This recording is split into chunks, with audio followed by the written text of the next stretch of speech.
Y'all say hello to Pan-Africanism, or should I say scam Africanism? Y'all say hello to Mr. Fufu, number 550, and y'all say hello to Beth, about 550 pounds. That's the way they get down. Y'all say hello to scam Africanism as well, where they on their knees. And this is all the hell we see. It's foundational Black Americans against the world, and all foundational Black Americans see is success. FBA Friday. We in the house.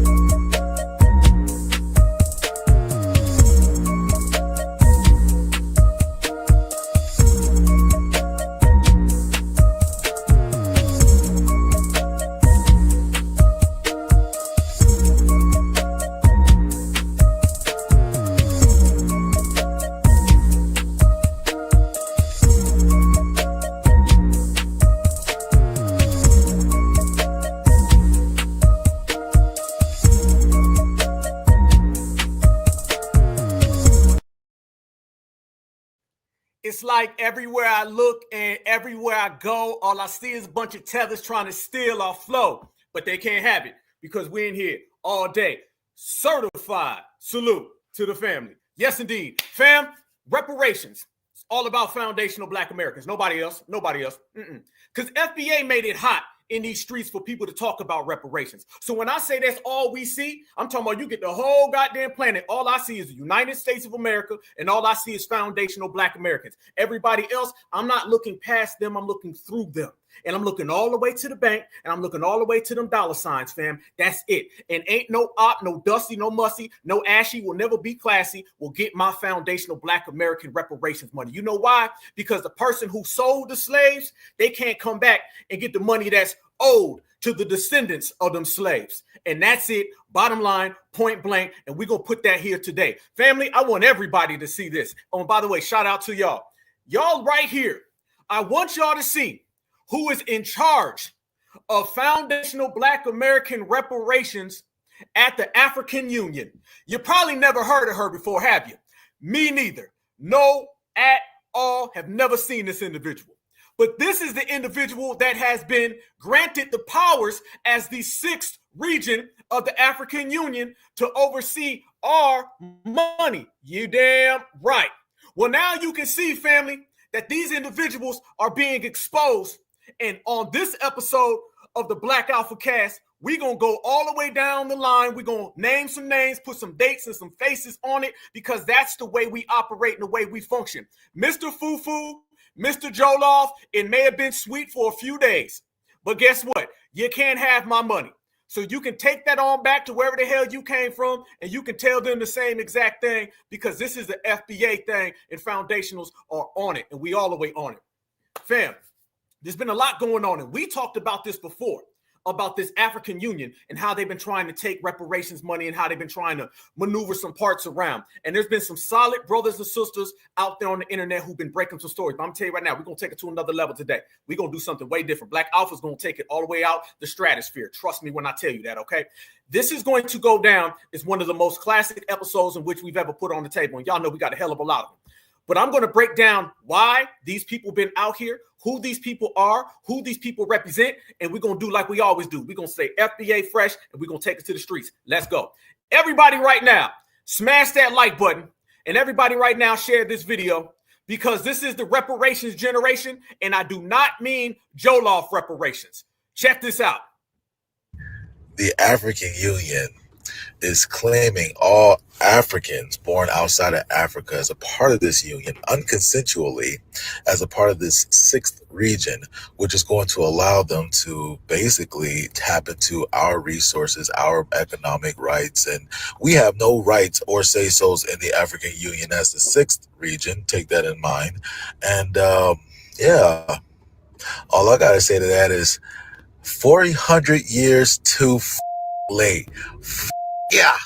When it comes to the African Union, which we all discovered after the Essence debacle, which is being ran by a bunch of damn immigrants, probably some Europeans from Europe, and some Africans from Africa.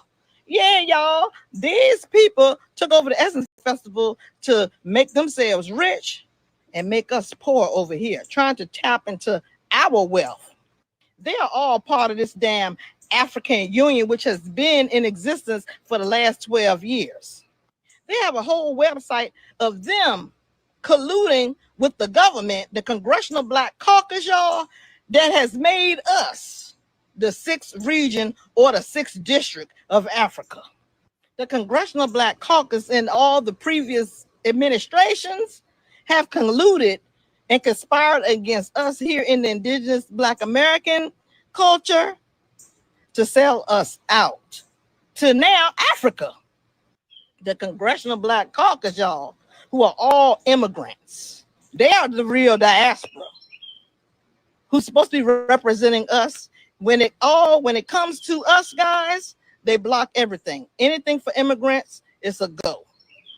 The African Union, guys, is saying that if we were to get reparations, it should go over there to Africa, and they want to put us over there in Africa so that we can build that up over there. Trying to say that we're part of this diaspora. First of all, our people have been here for millions of years. I said it.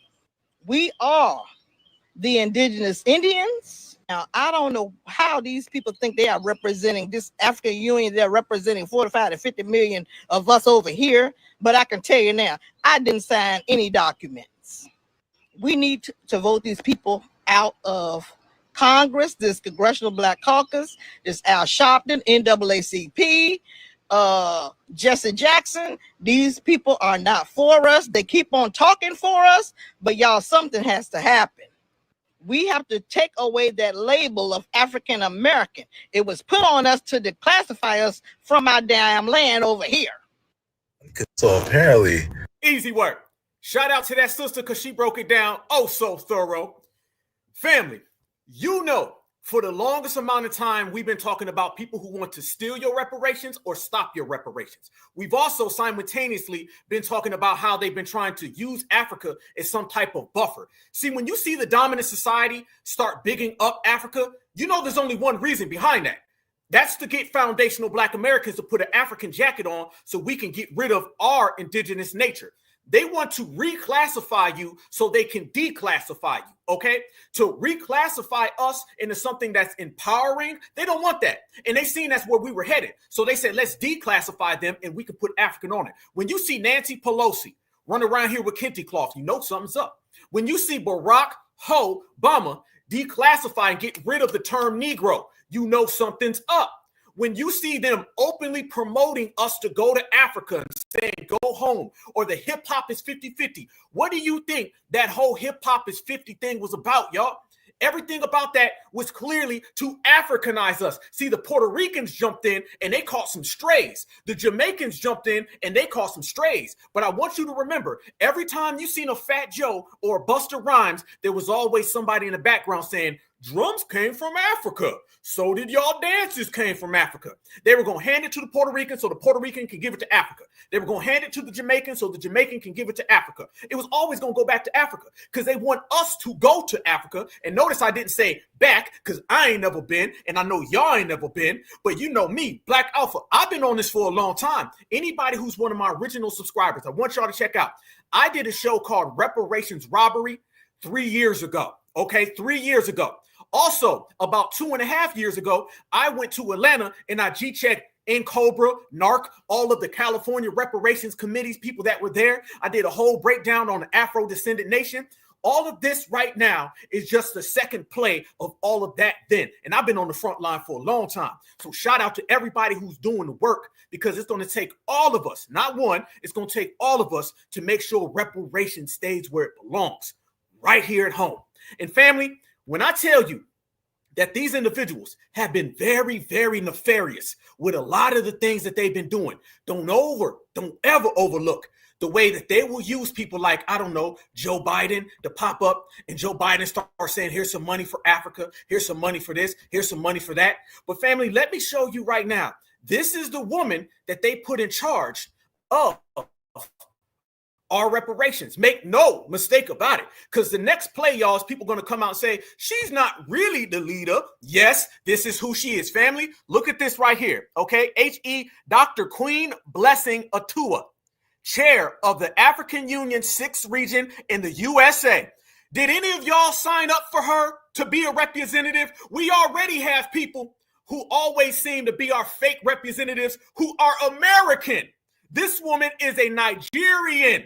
This is a Nigerian woman who's been running around here as your representative, fam. And I'm not talking about the district. I'm not talking about your town. I'm not talking about your committee. I'm saying she's representing all of us. So to make it clear and plain in my proletarian workers' language, fam, this woman is running around here being the boss and the chairwoman of reparations in a country in which she did not even have any parts of. As a matter of fact, Nigeria wasn't even a country.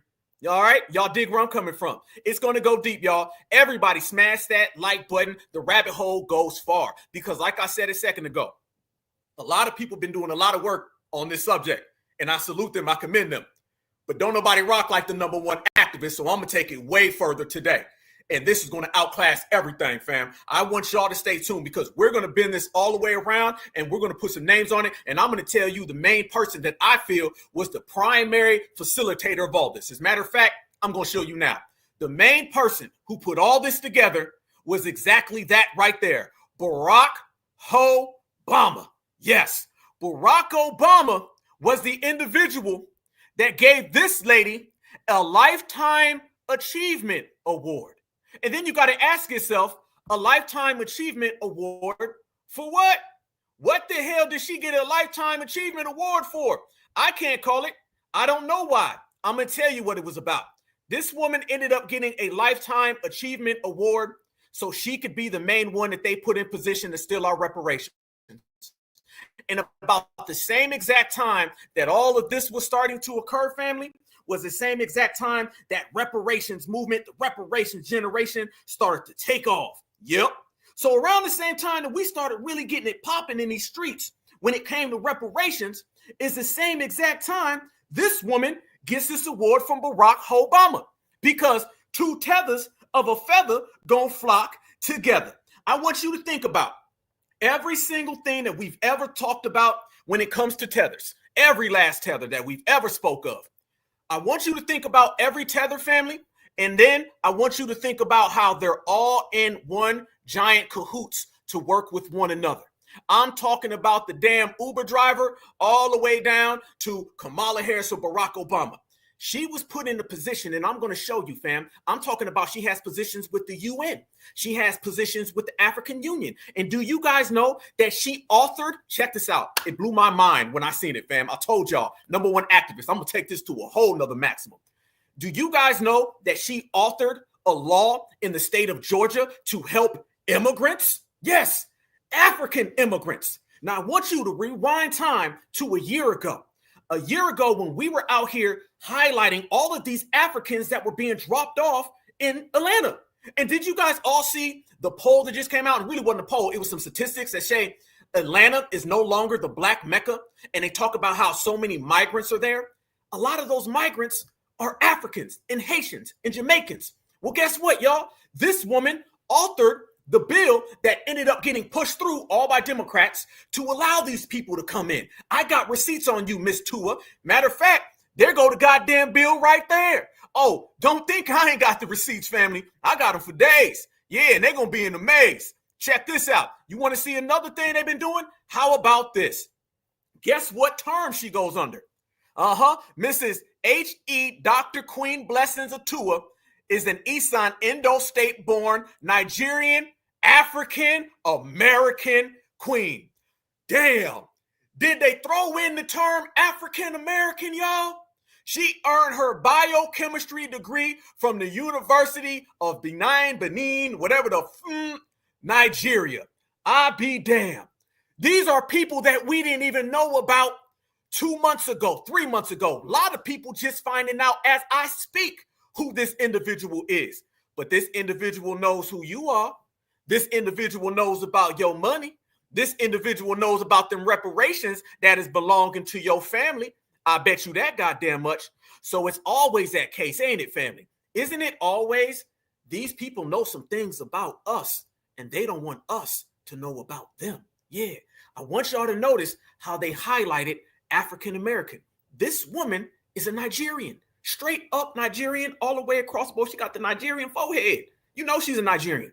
But yet she's being pushed off as a reparations international advocate, a multi-continental advocate of reparations, not an advocate. Excuse me. Rewind. Black Alpha, take it back. No. She's a chairwoman of international reparations. She's a chairwoman of multi-continental reparations, and she's also a Nigerian-born African American. You can't make it up, y'all. You can't make it up. But what we can do, we can put receipts on the table. Family, check this out. Let's go there about the African Union. I'm going to bring all that back. I'm going to throw in Barack Obama. We're going to bring up Kamala Harris. All of these faces you will see today. And I need everybody to smash that like button and share this, because this is going to be by far the best content put out in the new black media. Nobody's going to do anything better than this. I promise you, y'all. And I'm talking about all of you guys, me, us together. We're going to break some records right here. And we're going to have a real call to action and some solutions. I seen somebody saying, well, yeah, what we going to do about it? We're going to do the same goddamn thing we always do. That's me, yeah. Hell yeah. We're going to hold it down. We're going to put some facts on the table. And then we're going to come up with some solutions that run these people out the paint. Oh, you don't know me. You don't know me. I don't sit back and just talk about these people. Hell no. Every single action they do, my reaction is going to be running their ass out the paint. And I got all my certifieds with me right now. So trust and believe, fam. We're going to highlight it, put the names on the table, and then every last one of those names from Nigeria, Kenya, or wherever the hell going to get ran the hell out of FBA business, because FBA business is a business that does not concern you. Check this out, y'all. People been running around here talking about this sixth region. That's a term that a lot of people didn't know about. That's a term that they put on us. Remember, we are the only people on the planet that they're always trying to thrust names, dates, organizations on. Here's some more insight on this sixth region for those who don't know.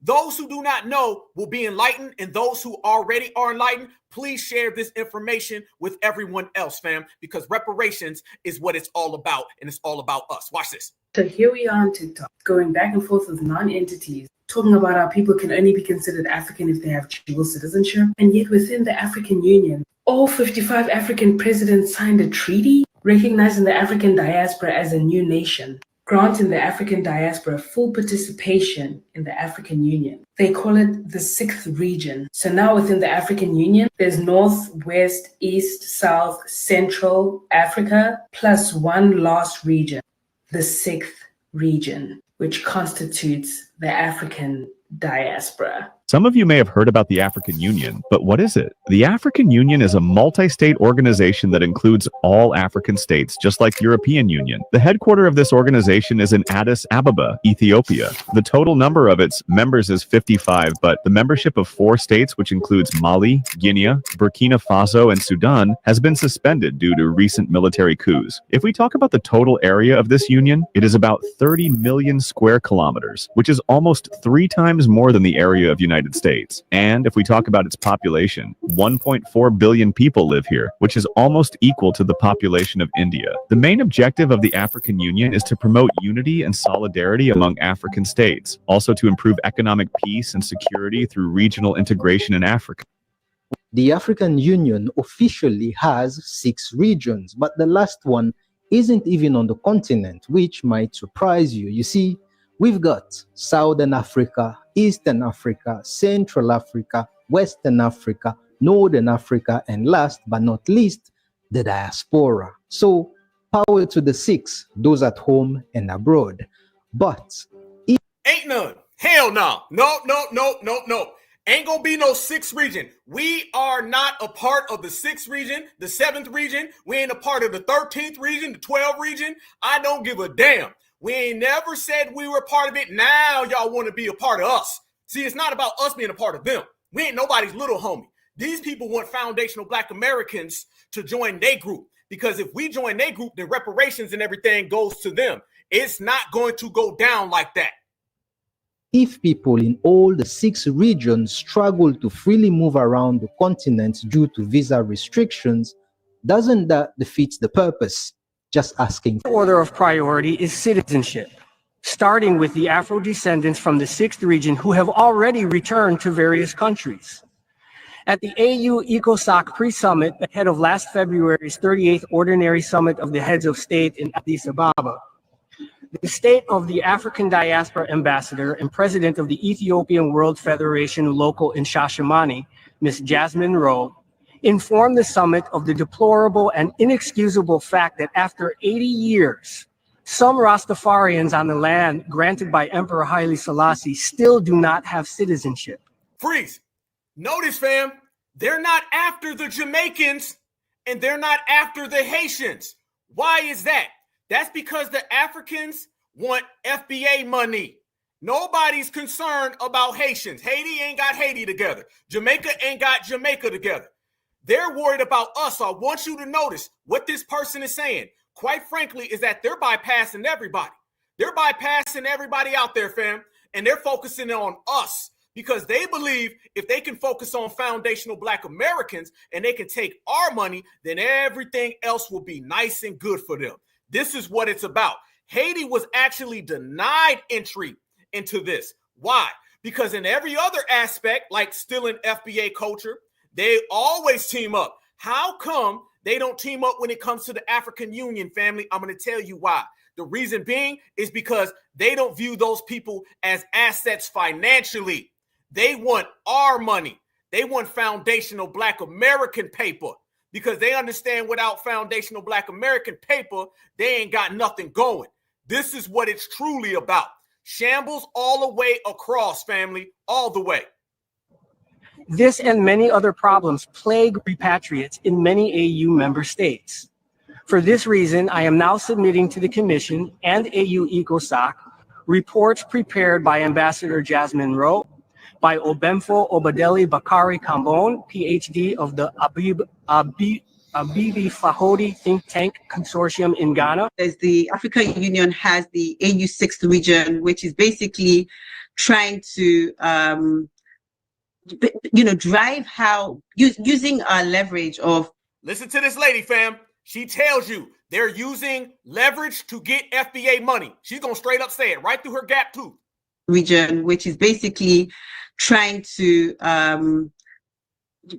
drive how using our leverage of Africans or Nigerians, well, Africa in this case, and diaspora, and leveraging the strength of these people, because there's a huge number of Africans that are not at home, that are in diaspora, and basically creating an initiative that helps, us bring that concerted effort back home and ensure that we're also getting the dividends of the people that are outside and the learnings that they have. Also getting the dividends from the people outside so they can bring it back home. Doesn't that sound like Akon? Doesn't that sound like the year of the return? Doesn't that sound like every African you see that pops up? Dr. Kubar Vasquez, he talks that talk. Y'all catching this? She straight up told you. She said, I'm doing this so we can get the funds from people who are not here and they can bring it back to Africa. Letting you know this has nothing to do with foundational Black American acceptance. This has everything to do with foundational Black American money. Look at her. She ain't even looking at the camera because she knows she fronting and she know we see through it. They're telling you they want your reparations money, family. This is an all-out assault on foundational Black American lineage, heritage, and culture, because we cannot have reparations without the Africans getting involved, because that would truly cut off everything that they have in terms of conning us. For FINA, in terms of not at home, they're in diaspora, and basically creating an initiative that helps, us bring that concerted effort back home and ensure that we're also getting the dividends of the people that are outside and the learnings that they have. For FINA, in terms of that kind of partnership, I think it would just probably be getting insights as well from those sort of people. They could also then contribute to funding supports. FINA is funded by Gates Foundation at the moment. We are open to other funding sources. And as you see— By the Gates? What did she say, by the Gates Foundation? To funding supports, FINA is funded by Gates Foundation at the moment. Damn. We are open to other funding sources.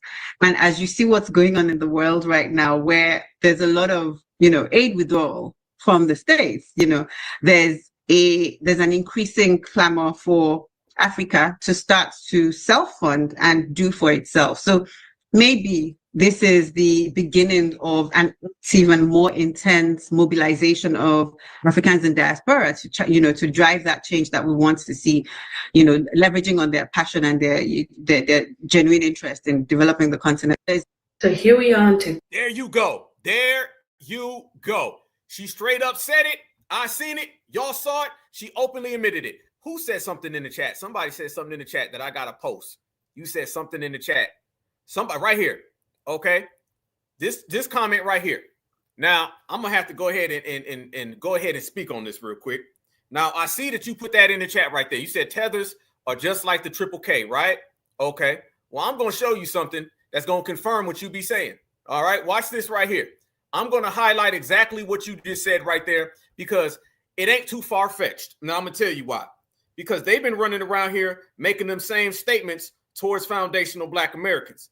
They've been making them same statements towards foundational Black Americans. Remember that right there. These people have been running around here trying to crowbar themselves into foundational Black American lineage, heritage, and culture. They have so much derogatory things that they say about us that go right in coordination with what you're seeing. Remember what I just said, fam. It's all in coordination. It's all an absolute coordination together. The Uber, all the way down to the guy selling them fake ass watches on the corner, all the way to this. We know that they don't have no terms for the dominant society or the colonizer, right? We've been saying that. Ask them what their terms are for people who are off code. They'll have no terms. But y'all see that right there, though, right? They'll bow down real quick to massa, but yet they'll have all this smoke for foundational Black Americans. You can come up with 100 terms that they say about us, but you can't find one term that they'll say about the dominant society. How do you know that? Watch this right here, family. These are Africans trying to tell us that Akata is a good thing. Watch this.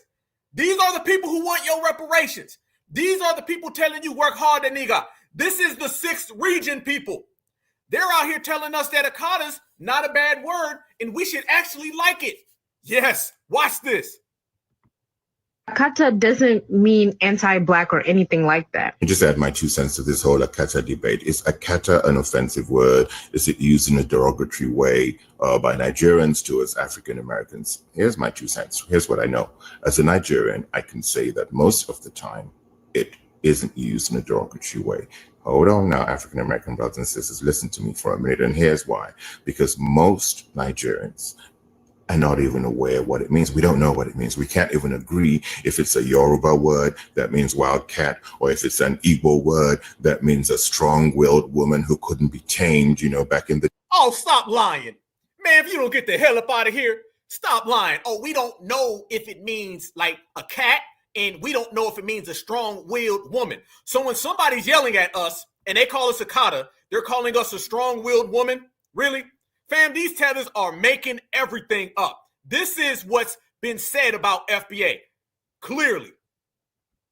And not even aware what it means. We don't know what it means. We can't even agree if it's a Yoruba word that means wildcat, or if it's an Igbo word that means a strong-willed woman who couldn't be tamed, back in the day. And then when the Igbos came to America, they started using it as well just to describe, all Black Americans. Akata, this word that Black Americans are so angry about. Okay, so, Akata started from like my older generation, like my parents. When the first wave of Africans that started coming to America, like in the 70s, 80s, they came and they started calling Black Americans Akata because of what they called the stubborn nature of Black Americans, the thuggish nature. They're always quick to pull a gun. You were quick to want to fight. Never just want to just reason things out. Always trying to take things to the extreme. So from what I was growing up, I heard that Akata means a stubborn goat. Like you're just stubborn. So that's where Akata came from. But as the generations kept on coming, new generations kept on coming, it started like getting, the meaning started evolving. So now I can be like, someone can come and be like, yo, what's up, man? She's like, what's up, where you did? I'm like, yeah, I did with my Akata homeboy. That's not racist at all. That's like just saying I'm with my Black American friend. I'm not good. Wait. Did this man just say somebody will call him and he'll be like, man, I'm just chilling with my Akata dog. What's up, my Akata? Nice to see you again, my Akata. Did he just say it's a term for endearment? Did he just say Akata is a term for endearment? Fam, I done heard it all. I'm just kicking it with my Akata partner and my Akata girlfriend. And I'm going to his Akata grandma's house. Put your name on it, Mr. Fufu. Put your name on it. If that's what it means, that's what it means. So, fam, you've already heard strong-willed woman, a wild cat, a term of endearment, a term of endearment, and stubborn. They ain't even got their tether lies straight. Translate Black Panther to Yoruba language is Akata. To translate it back to the English language, it's wildcat. Ask a Yoruba person if there's a meaning for the word Black Panther. Because this. That Akata means wild fox, wild cat. And they said that basically it means that anyone who is not living their true culture. So it could be anyone could be an Akata, not just a Black American. Well, a lot of Nigerians. Oh, now anybody can be an Akata. Fam, add excuse number 19. So now, anybody could be an Akata. It could mean anything. It could mean you. It could mean me. It could mean our brothers and our sisters. No. Nice try. All cap. Absolutely cap. That's how they truly feel about us, fam, and they're not real enough to say it. So you know they're not going to be real about speaking about reparations. They're not going to be real about trying to hijack what you've created. Nothing they say is going to be real. That's how they truly feel. And they don't like the fact that we've been highlighting how they feel about us and exposing it for what it truly is. These people are anti-foundational Black Americans. The worst thing in the world, and I mean this, fam, is for them to wake up the day that we're cashing reparations checks. Do you know how much that would put them and their hustles and their scams out of business? There ain't no scam Africanism when there's FBA reparations. That does not coincide. Because when I say these people are out here on some real crazy talk, I mean crazy talk. The person who just posted that a minute ago about how Tethers kind of treat us on a supremacist mentality, okay, here you go. Look what somebody sent me just the other day. You see right there, Black Alpha. Okay, this is a space I had. Okay, a mega space. We was in there thick. This says Africans stand with the triple K. And then they put the picture of the slave with the wounds on his back next to a picture of Emmett Till, which I had to blur out. I'm just keeping it real. Now, I'm not saying that all Africans feel this way. I'm just saying the Africans who don't feel this way, they're awfully quiet right now. Aren't they very, very quiet, fam? Do you hear any of the Africans who are against this type of treatment from their fellow Africans? Do you hear them talking up? Do you hear them speaking out? Do you hear them telling their brethren, hey, knock it off. Don't talk to my Black American brother like that? I don't hear it. I don't hear it, fam. Where? I'm tired of the invisible allies in the silence. How disgusting is this, family? Because let me tell you one thing. If a foundational Black American says that a tether has ashy ankles, they're going to put together a petition and say we the meanest people on the earth. But however, they can say something like that to us, fam, and we supposed to just be like, oh, it's cool. Not all of them is bad. You see what I'm talking about? They do not respect you today. They damn sure clearly don't respect your ancestors or your elders from yesterday. And in the future, they want your reparations money. Ain't it funny that they're talking about a sixth region, fam? They're talking about the African Union. They're showing us this woman right here, but they're trying to get reparations for what happened to us right there. That right there did not affect you, Mrs. Fufu, and I don't give a damn how much Barack Hussein Obama gives you any reward, because that does not belong to you because he's a damn tether. And I told y'all, two tethers of a feather gonna flock together. So y'all seen that. I've been waiting to show everybody that, fam. I've been waiting to show everybody that. And I got a bunch more. Some of them I can't even air. All right. That's how real it is. So we understand the jealousy, the spite, the envy. We understand all of that. But what we also understand to the truest form is these people, like we said, they want your reparations money. So they're putting all these things together. And there's been a lot of clinical breakdowns with these individuals. And I'm going to show everybody this lady's website, and I'm going to show you all of these affiliate organizations that she's working for. The Democratic Party are the main culprits behind this. All right.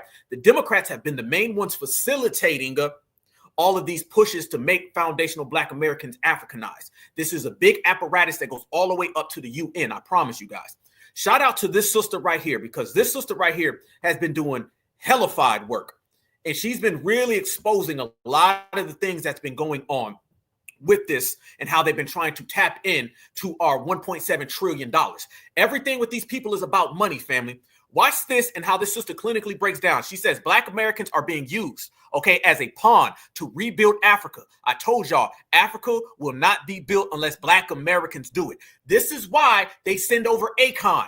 This is why they got Michael Blackston, who all comes over here to America. We've been watching these people talk about us going back to Africa, thinking it's just about going back to Africa. No, it's about bringing your money with you. This is it. Africans are trying to colonize Black Americans, and Africans are trying to use Black American money to rebuild their nation right at the same time that Donald Trump cut them off.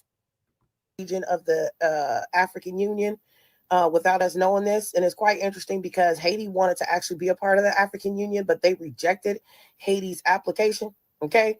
But somehow we ended up in some, and majority of us had no idea that we were even a part of this. Now, on the post when we previously wrote this out and talked about it, many of y'all asked, okay, so what the hell is this? We all figured out we did not know. I knew what the African Union was. I didn't know we were a part of it. And we started breaking down and figuring out the agenda, right? What is their agenda? What is it they want? What is it that they're trying to achieve? I assure you, it's absolutely nothing that has to do with really America or Black Americans as a group. But let me go ahead and show you what I found. So this is African Union, the Diaspora Division. The Diaspora Division serves as the focal point and hub for implementing the African Union decision to invite and encourage the African diaspora to participate in the building and development of the African continent. Its main task, therefore, is to serve as a catalyst for rebuilding the global African family in the service of the development and integration agenda of the continent. Are y'all peeping and clocking that language they're using? Are y'all clocking that? Its main task, therefore, is to serve as a catalyst for the rebuilding the global African family in the service of the development and integration agenda of the continent. This division is under the Directorate Office of the Department and takes directives and instructions from the Directorate Office. Okay. The main constituents of the Diaspora Division are the African diaspora.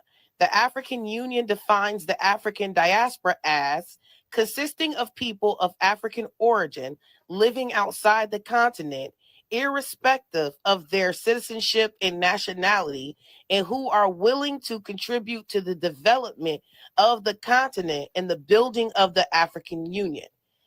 Its constitutive act declares that it shall invite and encourage the full participation of the African diaspora as an important part of our continent in the building of the African Union. Freeze. Key part. Invite us to rebuild the union, which is Africa. There goes the invite for us to come and do the heavy lifting. Notice, you guys, it has nothing to do with the minerals and resources that they've been out there giving away. At the same exact time this is occurring, and shout out to this sister because she's catching all the little loaded language in there, okay?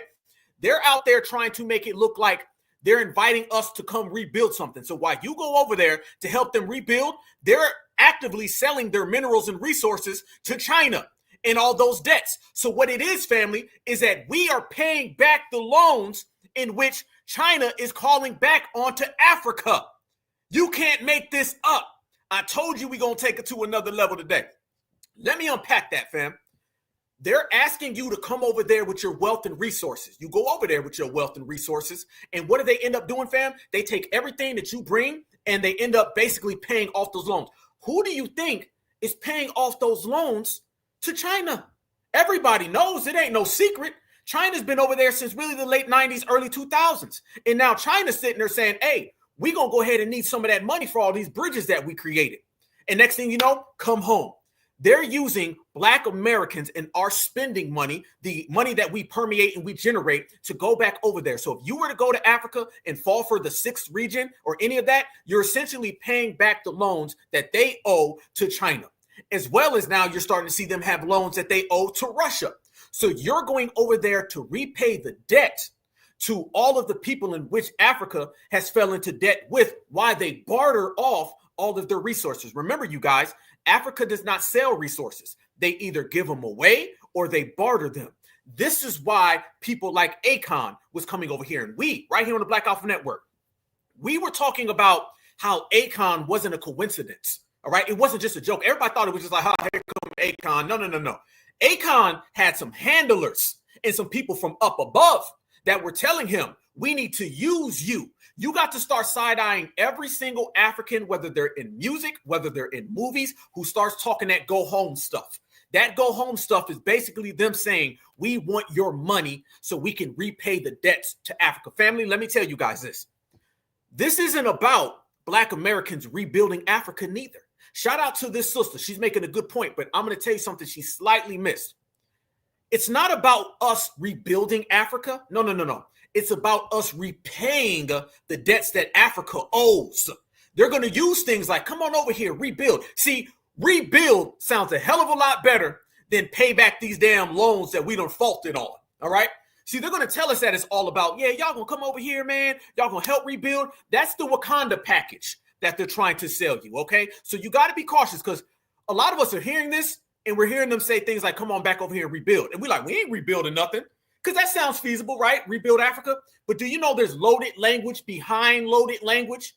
The loaded language that a lot of people are missing, because, Rebuild Africa is so much BS, that's the first BS. The layer behind that is they don't want you to rebuild. You really think they want you to rebuild Africa? No. They want your money so you can pay back them loans, and then they're going to kick your ass out.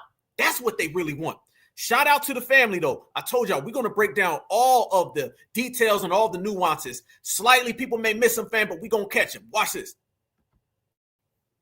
Within this context, the diaspora division serves as the counterpart of the civil society division for the diaspora. As such, it carries out responsibilities that its counterpart performs for civil society for the African diaspora. Core responsibilities of the division: mainstreaming diaspora participation in the African Union agenda across departments, partnership frameworks, and the wide range of policy activity, including the flagship Agenda 2063.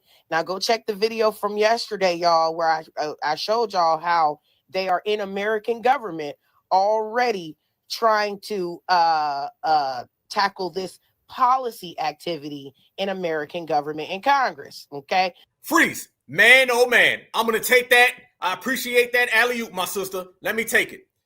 Good point she made. This is them talking about already being infiltrated in our government. Fam, they're already here. You waiting on these people to invade. They already done invaded, y'all. They're already inside of the government. We've been seeing it, but we haven't put the pin on it until today. We're going to put a pin on it. We're going to put a stamp on it. We're going to check it. We're going to regulate it. We're going to put the whole goddamn frame on it. They're already in our government. This is a true thing. When you talk about invasions, don't let nobody run around here and say, man, it ain't no invasion. I'm going to tell you specifically how it is an invasion and who's been doing the invasions. Okay. We say that these people are already in our government. Let me show you guys this right here, what I'm referring to. The sister brought that up. She didn't really give like the names, but I'm going to give y'all the names. Check this out right here, fam. They are out there extra deep into the government. Look at this. Here we go. African Diaspora Council Act, H.R. 784. We already heard about H.R. 40, which was done by a Jamaican. Now look at this. The African Diaspora Council, they're already in the government, dog. They already in the government. Yes, the hell they are. This is an absolute positively assault on foundational Black Americans. It's way deeper than the minuscule things. Look at this. The sponsor right here. Look at the sponsor. Calmanger Dove Sydney. Democrat, California. Committees, the House and Foreign Affairs. Latest action, House January 28th, 2025, referred to the House Committee on Foreign Affairs. Look at that. Okay, these are the people who are behind the scenes, y'all. It gets even further. I told y'all to rabbit hole, go deep, rock with me. We're going to put it all on the line. We're going to win it today. Look at this right here, fam. As you go past this name, there's going to be some more familiar names that pop up. Same individual, but look at this one. To establish a comprehensive United States government initiative to build the capacity of young leaders and entrepreneurs in Africa and for other purposes. Then you have to ask the question, what are the other purposes? What you mean other purposes? Be specific. And what do you mean young leaders? There's a hell of a lot of young leaders who are foundational Black Americans. How come they do everything to stifle us? You talking to one of them. I ain't never had nobody putting up no bills talking about the young Black American leaders. So family, they're already trying to create comprehensive initiatives to build up the capacity of young leaders and entrepreneurs in Africa, while simultaneously in the United States, they strip away all of the access of our young leaders, and damn sure they don't want no Black entrepreneurs. You be an entrepreneur who's a foundational Black American, you're going to have a scandal tomorrow. But yet they're introducing bills so they can get Africans to come up. This is nothing more than elevating them, fam. And look, the Democrats are right behind it as we proceed to give you what you need. Yes, indeed. These people are popping up out the woodwork, and we see every single move that they're making, y'all. How about this one? How about this one? African Diaspora Heritage Month Act of 2025? What?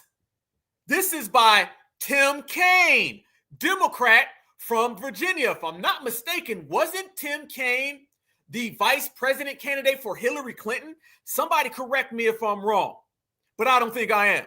Senate Judiciary. Read twice and refer to the Committee on the Judiciary. Introduced.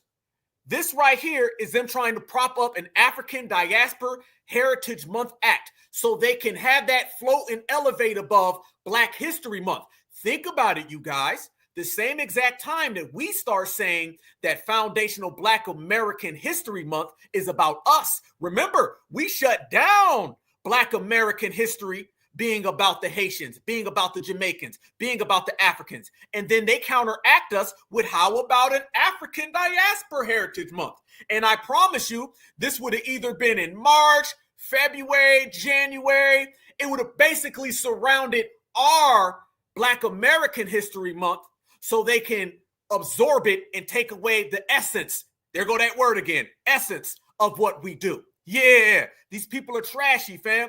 This is exactly the way they function and the way they operate. We here now. Yeah.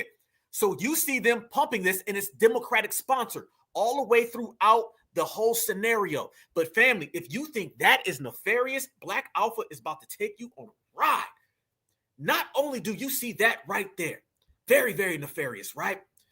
They end up taking it a step further with this Atua chick, all right?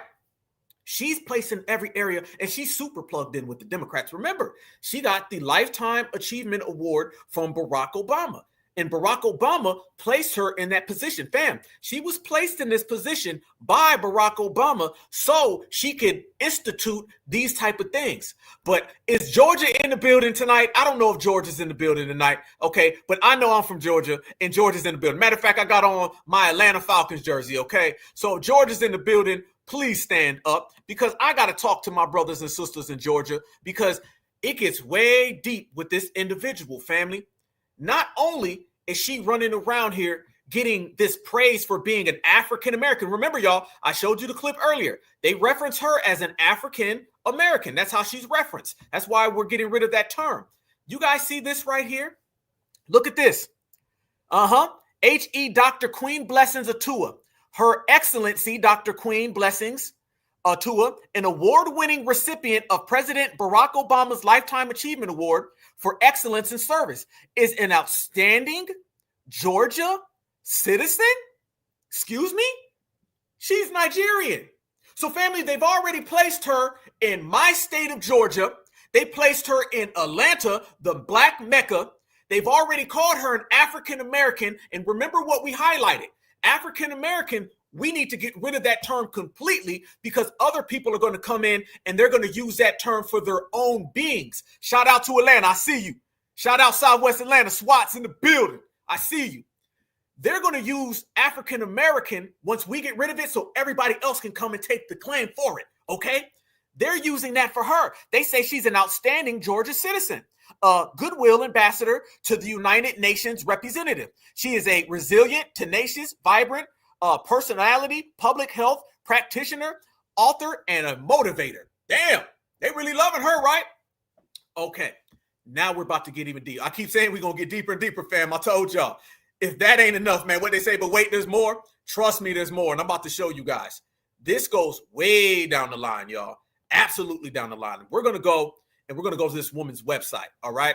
And I'm going to show you some things that are going to blow your mind on this goddamn website because they're taking this tethering to another level.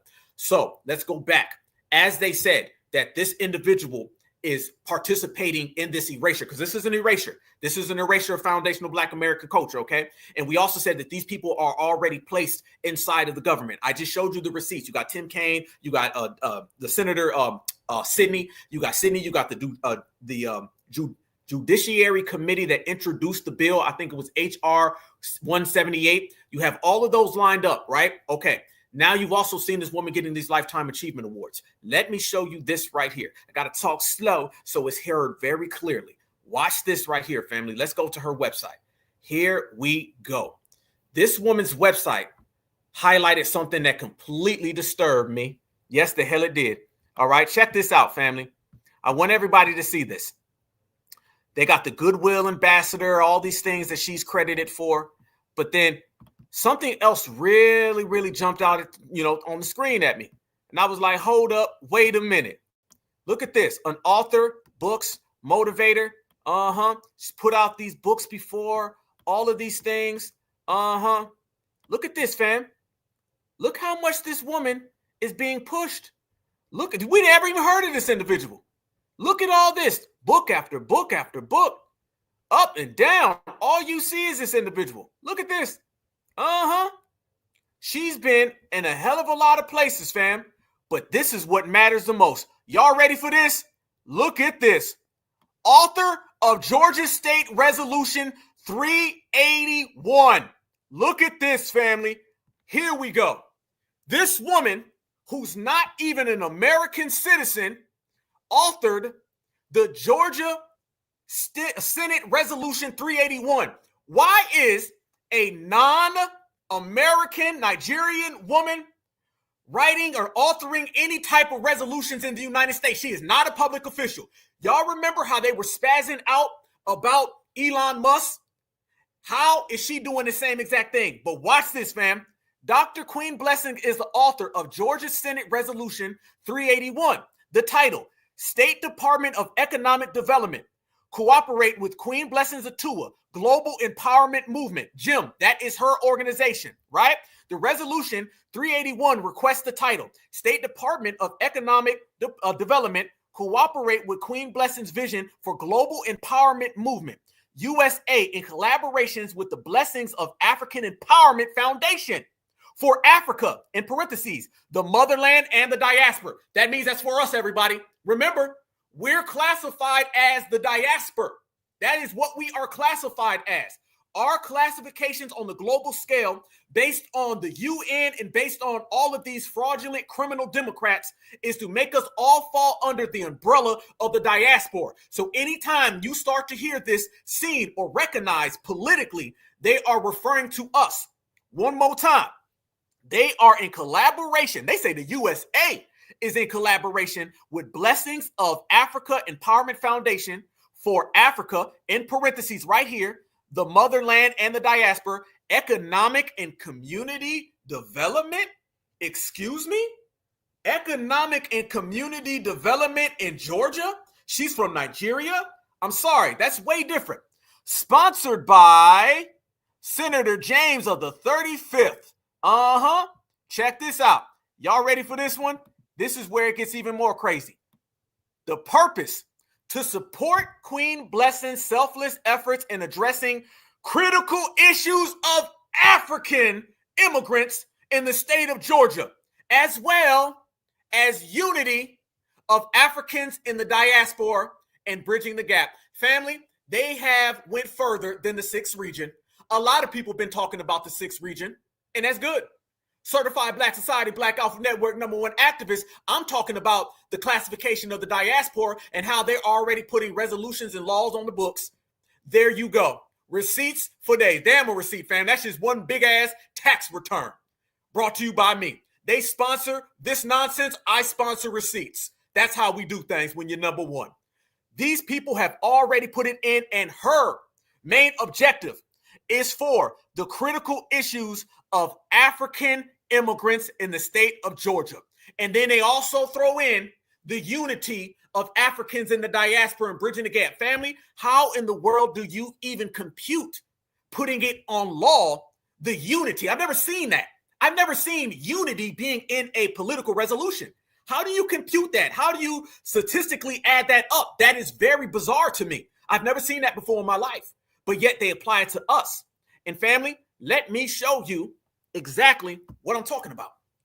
I pulled up the resolution, and it's all littered with terms that are very harmful to us.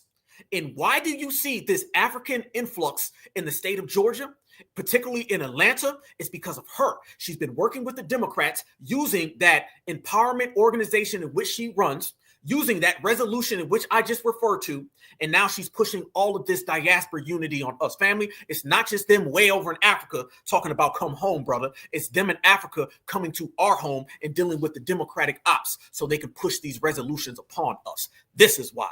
Look at this right here, family. This is what I'm talking about. Everybody, if you may, if you want, go ahead and screenshot, because we are about to break this thing down so thorough, there will be no way around it. This is the resolution in which we were just referencing, and this is the resolution that they're thrusting upon foundational Black Americans. It's a 3-page, okay?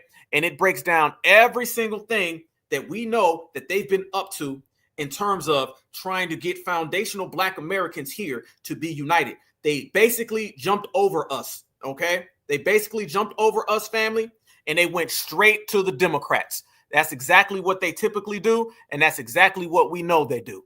Watch this, family. I'm going to break it down to you. Okay, this is what it is, and she's in conjunction with the senators down here. Requesting that the State Department of Economic Development cooperate with Queen Blessings Atua, Global Empowerment Movement, and for other purposes. Whereas Senator Dozell James sponsored Senate Resolution 2017 to name Queen Blessings Atua International Chief Advisor as the lead coordinator of African Diaspora Day, ADD, at the Georgia State Capitol. Listen to this, fam. They made her the damn Queen International Chief Advisor and the lead coordinator of the African Diaspora Day? Damn. Rabbit hole go deep, told you, and we in it right now. 6, where's Queen Blessings Atua coordinated the African Diaspora Day on March 22nd, 2016 in 14 African countries, including Haiti, damn, Cameroon, Congo, Ethiopia, Cote d'Ivoire, Gambia, Ghana, Kenya, Liberia, Nigeria, Sierra Leone, South Africa, Tanzania, Uganda, Zambia, and Haiti, of course, pronounced last year in 2016. Fam, this has been on the books. This has been on the books.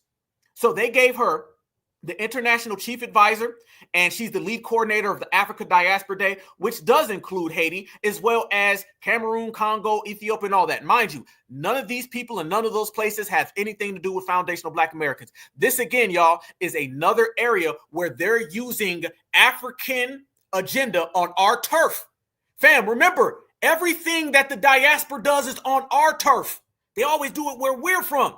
They could easily do this where? In Africa. How about you go do this in one of these places? How come it's here? 10, where's Queen Blessings Atua intends to coordinate the African Diaspora Day annually at the Georgia State Capitol, and these countries and many other African countries and Black communities. They jumped off Africa and went straight to flat Blackness. Who she referring to? She talking about us. They're combining us, blending us, tethering into us. These countries and many other African countries and Black communities are expected to participate in the African Diaspora Day at the Georgia State Capitol annually. And whereas the mission of African Diaspora Day at the Capitol is to promote a good relationship for mutual interest, to urge the Department of Economic Development to promote and strengthen mutual beneficial ties with nations of Africa, and whereas it is in the economic interest of this state to promote, strengthen mutual beneficial ties with the African diaspora. Damn. Economic development for them, nothing for us. I hope y'all hearing this, family. Oh, yeah. Let me slide on to the next page, fam, as this rabbit hole goes a hell of a lot deeper. Here we go. Whereas continuous development of international partnerships is encouraged to support the emergence of Africa's private sector. What? Promote direct foreign investment in Africa? Y'all see it? 23, go to 22, go to 23, and you see what I'm reading. The emergence of Africa's private sector promote direct foreign investment in Africa and leverage the imbalances in Africa's growing economy. Why is all of that being placed on the shoulders of us? What does that have to do with foundational Black Americans, family? Are they using us? Are they using us for this initiative? You damn right they are. You damn right. Develop a partnership with historically Black colleges. Yep. And to promote a relationship with Africa Consulate Generals in Atlanta, Georgia. And Queen Blessings Atua launches the Blessings of Africa. We are a Pride of Africa enriching and impacting the motherland book. Blessings of Africa Empowerment Foundation. Blessings of African Empowerment, as well as a platform to facilitate the annual Diaspora Day. Family, we can read this and go all the way down the list, but you see it's bridging the gap between descendants of Africans and the foster personal professionals and social economic growth of Africans in the diaspora. Here we go. Go to 33 for me, y'all. Go to 33. It says, bridging the gap between descendants of Africans and to foster personal, professional, and social economic growth of Africans in the diaspora. Family, that right there is talking about taking your money. They might as well just say, we coming to get your money, FBA. We taking all your dollars. We going to tether on to you right here, right now. You see it? Bridging the gap between the descendants of Africans, and to foster personal, professional, social, economic growth of Africans in the diaspora and in the motherland, as well as Haiti, as well as Jamaica, as well as the Bahamas, and other Afro-Caribbean, Afro-Latino, and Black communities worldwide. I be damned. Receipt number 3056. We in one today, fam. Providing a platform for Africans to come together, unite, and step up into leadership roles beyond showcasing their rich heritage. Yep. Now we got culture, right? And culture of the African diaspora via displays of African music, African arts, food, films, fashion, promoting businesses, forums, related networking, job creation. None of this has anything to do with us. And they tell us at the same time, no reparations. Ain't that crazy, y'all? You can go all the way down, work in collaboration with her. You keep seeing her name again and again. Now to this, the last page. The resolution is requesting that the State Department of Economic Development cooperate with her. Yes, you see it, family. And they keep saying again and again and again, work with this woman, work with this woman, work with this woman. That's what they're for. That's what they're pushing. That's what they want us to do. So you can see, fam, all the way across. And if anybody wants this, please let me know and I will send it to you. Email me and I'll email it to you, okay? They say at the end, go to 67, family. And they say, matter of fact, go to 65. They say facilitate capacity development to train and enrich African skill discovery, development, as well as women empowered and youth enrichment. Then they also say, be it further resolved that the Secretary of the Senate authorized and directed to make an appropriate copy of this resolution available for distribution to the Commissioner of Economic Development. And Black Alpha says, I will make this distributed to my certified foundational Black Americans. Voila. There you go. I told everybody it ran extra deep. So please email me. I will send that to you. All of the copies, so you ain't got to do all the searching and stuff. It's all there. All right. It's all there, family. But you can see that it's all there with them trying to tether onto us, trying to steal from us, and trying to take things away. This woman went above and beyond to go there. And let me tell you guys something. The influx that you've been seeing with all of these Africans that have been popping up in the South, and particularly Georgia and Atlanta, this woman is directly behind it. She is the main source of it. And I can promise you that foundational Black Americans, we've been noticing it at the same time. It's just now we're putting a name and a face on it. But that name and face will absolutely be exposed. Speaking of exposed, let me show you her. She has a message for all of us. I'm going to show y'all what she said, because we unearthed a clip of this woman. And in this clip, she's telling all of us that we need to go back to Africa. Yeah. You know it wouldn't be right without the y'all got to come home talk, right? Well, I'm going to show you her talking about we need to go back to Africa. She's out here really pushing it. She sounds just like every scam African. So now we got to start asking these questions, and we got to start highlighting and exposing this is all that they have, because people need to know when foundational Black Americans cut them off, they have nowhere. They have nowhere to go. They have nothing to stand on when the FBA gets them out the way. This is her right here. Everybody, y'all see the Atua chick, and look what she has to say. She has a message for foundational Black Americans. Yes, the hell she does. Fair use, fair use, fair use. But this is her message of us going back to Africa. We must appreciate our diversity. Diversity is a thing of beauty, and we are stronger together. Women are a powerful agent of change. Empower a woman to get involved in politics and community affairs.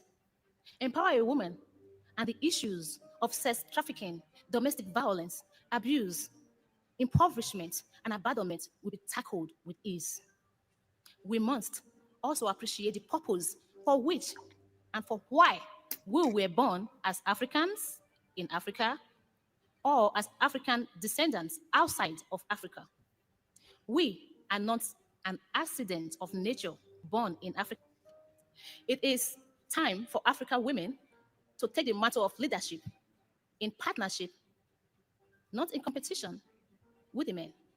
It is time to empower our men so that more African men can see women as equals, not relegated to the kitchen and not reserved for procreation only.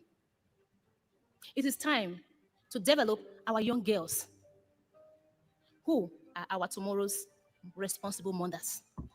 All those young girls, those are the people that you were seeing when they were talking about the young entrepreneurs in Africa. Listen to what she's saying, family. She's talking about the same initiative that I just read that was littered with America developing and enriching new leaders in Africa. That's who she's referencing. Young girls must not be seen as objects to be used as sex slaves or even victimized to dependency. It is time to develop our young boys alike, because our young boys will be our responsible men of tomorrow. So we must embrace and change, because change begins with each and every one of us. We must appreciate our diversity. Diversity is a thing of beauty, and we are stronger together. Women are a powerful agent of change. Empower a woman to get involved in politics and community affairs. Empower a woman, and the issues of sex trafficking, domestic violence, abuse, impoverishment, and abandonment will be tackled with ease. We must also appreciate the purpose for which and for why we were born as Africans in Africa, or as African descendants outside of Africa.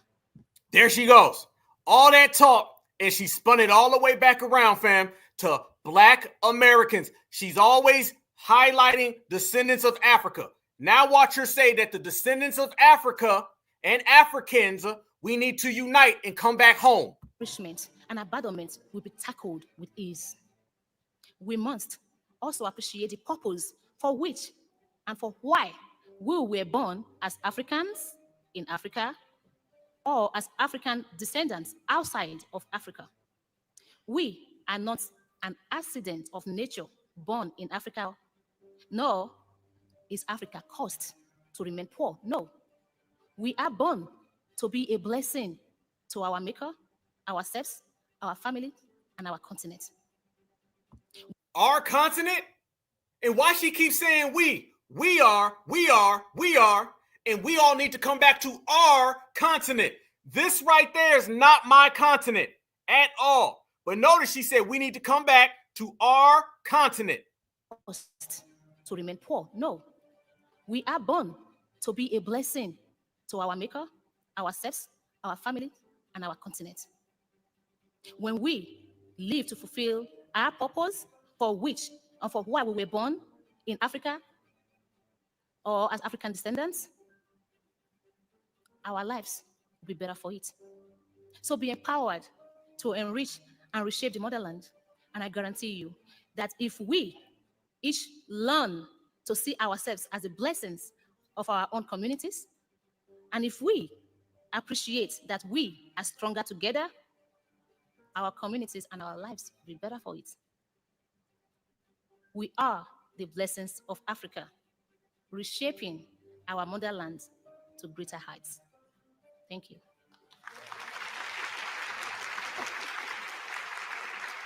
We thank you very much, Dr. Queen Blessing Atua. Thank you, and thank you. Another round of applause for Dr. Atua, please. There you go, family. That person right there. She said that you are the blessings of Africa. You need to come back to Africa. And that, what I heard clearly, family, was nothing more than an open invasion talk. That's what that was. What you heard her say right there is exactly what you read in that initiative. She spoke about the enriching, the new people in Africa. And notice what she said. She said, when you leave Africa, you just left, but you got to come back home. When you leave Africa, it's really a blessing just to go and then come back to Africa so you can rebuild it. That's what she was telling all y'all right there. This right now, family, is no more than an invasion speech. That's how I heard it. That's an invasion speech loaded with language that is to the contrary of foundational Black American empowerment, to the contrary of what foundational Black Americans are achieving. That's exactly what that was. She said African descendants, and notice she kept sliding that in there.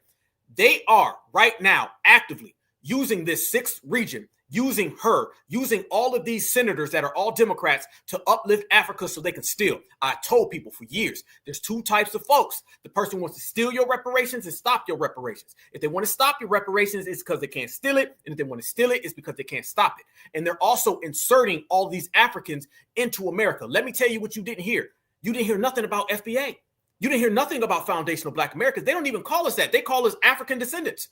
This is how we have been classified on a global scale is the descendants of Africa. Fam, do you know people were going to the UN in the 1980s to get us classified as that? This is why classification is such a powerful thing. When I attended the Afro Nation reparations thing a year or so ago, that's all they kept talking about is how they went to the UN to get us classified as Afro descendants. That is a term that you're seeing them right now kick in. Why? It's because they're ultra desperate. The desperation is in full speed, y'all. So this is why we have to denounce that thoroughly. And that woman, the Queen Atua, or whatever the hell her name is, Queen Atua, or whatever, she's sitting there telling us that we have to go in and out. And she works with so many organizations that are all up at the UN. She has a sitting spot on the UN Council, okay?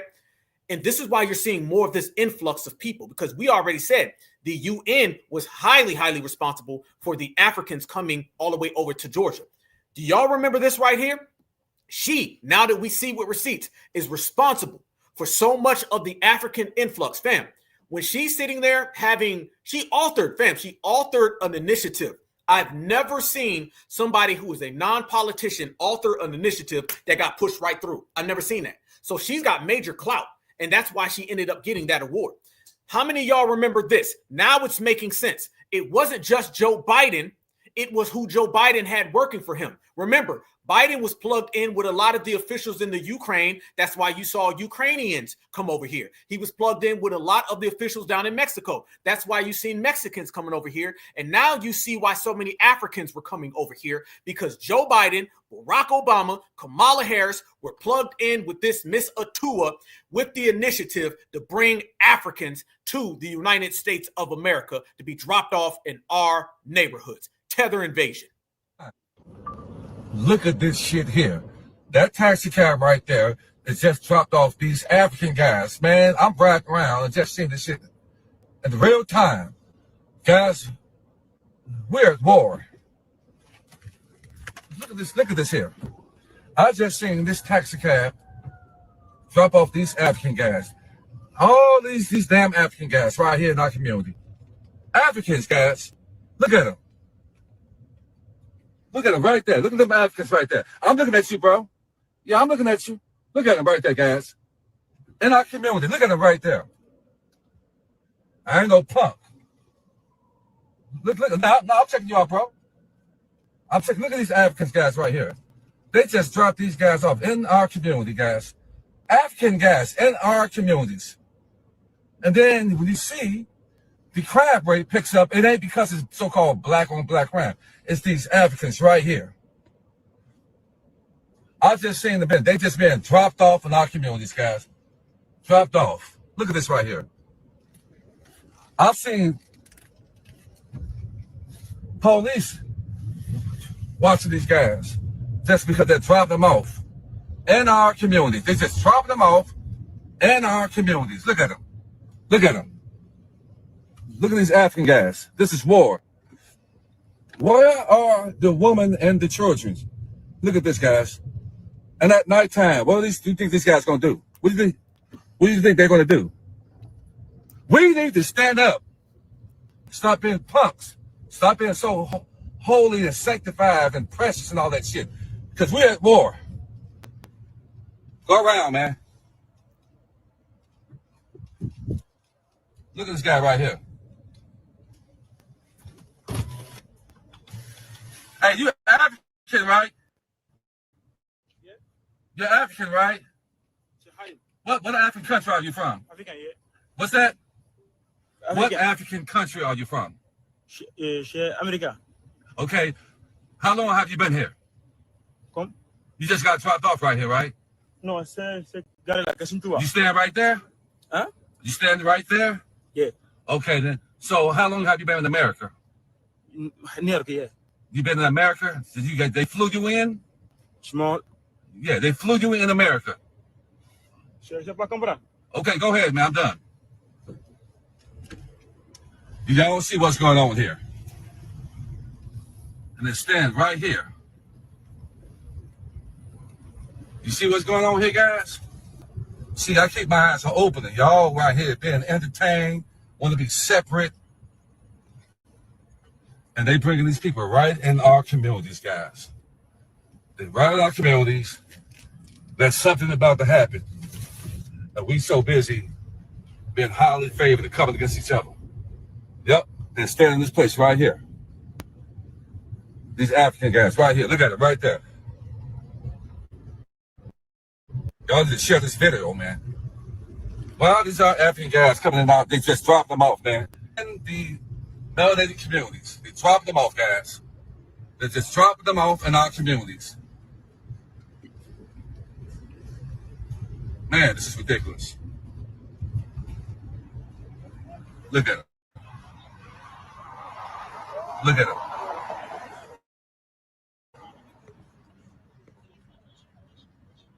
These are not our people. For you fools. There you go, family. Now it makes a hell of a lot more sense, don't it? This was a complete initiative to ship these people in, and we knew that. Now you're starting to see who was behind the scenes and who were the main ones facilitating it, and we got it all leveled down to a plane.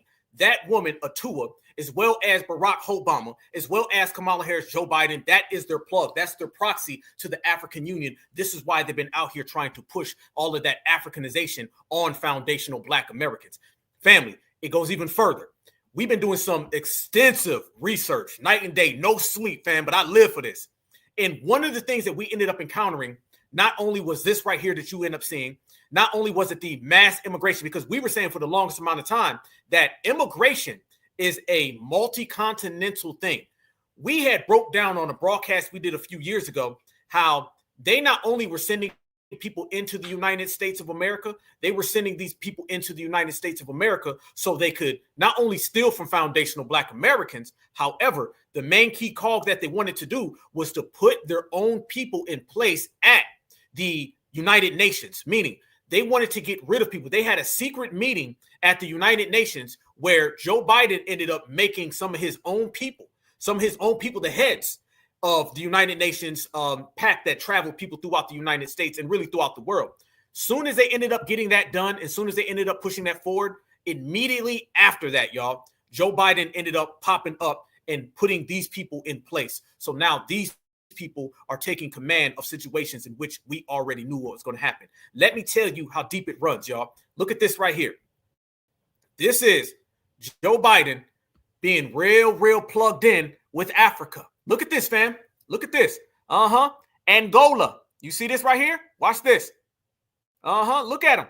Joe Biden. This is what was going on while people were sleeping. All right? This is way deep.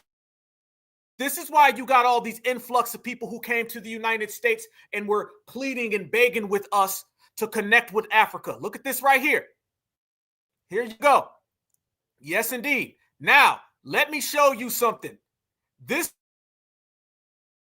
was right before Joe Biden ended up stepping down. Watch what Joe Biden says here, his presidency, and he said this right here. Today, millions of African Americans have roots in Angola. Today, millions of African Americans have roots and are going to Angola. Fam, you got to be able to see this stuff. It ain't never what it appears. You always got to see beyond what they're saying. You got to know that they're talking to you in public. My boy Ox, he told me best. He said the best thing in the world is to hide in public. Hide in plain sight. They've been hiding in plain sight. This is him pushing Angola in Africa on Black Americans in the last few days of this man's presidency. And we all know that he was 5,045 years old. Today, millions of African Americans have roots in Angola. As I said at the U.S. African Leaders Summit that held in Washington 2 years ago, our people lie at the heart of a deep and profound connection that forever binds Africa and the United States together. What? Forever binds Africa and the United States together? Y'all know what he's talking about. He's talking about chattel slavery, but he's not talking about FBA. They use slavery, the atrocity that occurred to us, as some type of catalyst to have a connection with Africa so they can come and erase us. This is what they're doing in plain sight. Lie at the heart of a deep and profound connection that forever binds Africa and the United States together. We remember the stolen men and women and children who were brought to our shores in chains, subjected to unimaginable cruelty. Man, fam, this pissed me off. Goddamn. And I was talking about this when it first happened. Today, millions of African Americans have roots in Angola. Millions of African Americans have roots in Angola. No, we don't. No, the hell we don't. Hell no. Nope. But fam, right in that same speech, he ended up saying this right here. Oh, yeah. The receipts come in, fam. How about this? The same exact speech. Joe Biden ended up saying, here's the money that he pledges to Africa. And today, I'm announcing over $1 billion in new humanitarian support for Africans displaced from homes by historic droughts and food insecurity. We know African leaders and citizens are seeking more than just aid. You seek investment. So the United States is expanding our relationship all across Africa, from assistance to aid, investment to trade, moving from patrons to partners. And today, I'm announcing over $1 billion in new humanitarian support for Africans displaced from homes by historic droughts and food insecurity. That is not even combined with the other billions of dollars that they had already received, y'all. We were talking about this a long time ago. Joe Biden goes over to Africa and he keeps talking about slavery that happened to us. The African cosplays us in broad daylight. The African is like, oh, yeah, that's terrible what you did to us. Yeah, man, I can't believe that. When he went out there and he apologized for slavery and said it was the original sin, the apology didn't go to Black Americans. The apology went to melanated Africans. And the melanated African said, thank you very much. I accept your apology. And Joe Biden said, here's $55 billion. And then he went back and said, here's another couple $1 billion. How much more money do you need? The Africans in the United States have been having conversations about FBA and ain't an FBA in the room. They've been doing this, y'all. This has been going on for quite some time. And now we've been highlighting that and framing it. And now they don't really know what to do because this is how you have to go down. This man barely was even alive. He's barely even talking. But he didn't forget this though, did he? Did he forget this, family? Hell no, he didn't forget it. Hell no, he didn't forget it because he knew what to say and how to say it. And this is why you've been seeing so many people coming out of the woodwork. Now, let me run all this back. Don't think for 1 second that random tether that you see on social media, at the job, in an Uber, don't think that they're not affiliated with this. You got to understand, tethers understand this multi-apparatus, multifunctional system because they are all benefits of it. We talked about the Biden Express, how they flew in people all the way from Africa. We've been talking about that. That's old. That's old. We've been talking about that. And all this FBA is a hate group stuff. These people know about that. I'm going to tell you right now, the average tether in the United States of America has some form of connection with the United States government, which means they have some type of connection to all of this anti-FBA rhetoric. You got to understand, all migrants and all immigrants are one way or another plugged into the United States government because they got to come over here and be on papers any goddamn way. So a lot of them get told these things. We've been hearing about it for years, right? How long have you been hearing about the stories where Africans say, oh yeah, they told us at the immigration office, stay away from the Black Americans. So they know this already. A lot of them have a lot of these people on speed dial. Yes, the hell they do. I already showed people the Africans who were pulling out their EBT cards. I showed a lot of that. A lot of these people are affiliated with the government. A lot of these TikTok tethers, who the hell you think these people are? These TikTok tethers have already been put in position by the government. As today's broadcast has clearly put it out there, we can't make it more clear. This thing is absolutely detailed and nuanced, where you see these people connecting and they hating on us. That's how they've been doing it. How many of y'all been seeing these people popping out left and right lately and they're pretending to be FBA? Y'all think that's just a coincidence? See, one thing we do is that tethers are so corny, we make fun of them a lot. But understand, these tethers have connections. There's somebody on that phone. Somebody, red team gold, blue team gold. Call in tether number 22. I need 5 more anti-FBA TikTok videos. Pronto. Okay, I do it myself. You know goddamn well that's been happening. You know damn well it's been happening, family. This right here is not just a picture. No, because these people and their mission objective is to hate on foundational Black Americans, come down on foundational Black Americans so they can get their little butter biscuits, their little jollof rice, and get some type of return in the process. Have y'all been seeing these people come out and now they're saying FBA to white supremacist pipeline? Do not for 1 second think these anti-FBA videos are not sponsored by the dominant society, because let me tell you something. The dominant society will go over to a village in Africa and get the whole village to fight each other. You don't think they can get some tethers here in America to hate on FBA? Yeah, exactly. Watch this. American nationalism and the Black American. We need to talk about the rise in Black American nationalism and the Black American nationalist to white supremacist pipeline. Yes, white supremacist. So firstly, we've seen the Jay Versace tweet that's been resurfacing. And in response, I've seen like quite a few Black Americans make videos about that and say that you can always tell an African apart from an African American. Y'all are not like us, etc., etc. And before I even get too deep into that, I really want to ask you guys, what is the purpose of making that distinction? Why are you guys fighting so hard to make this distinction in 2025? Don't tell me that is reparations, because that's a really stupid answer. And just to speak to that point, Africans are very diverse looking people. Yes, there are people you can look at them and tell they're African, just like you can look at some people and tell, oh, okay, that's a Black American person.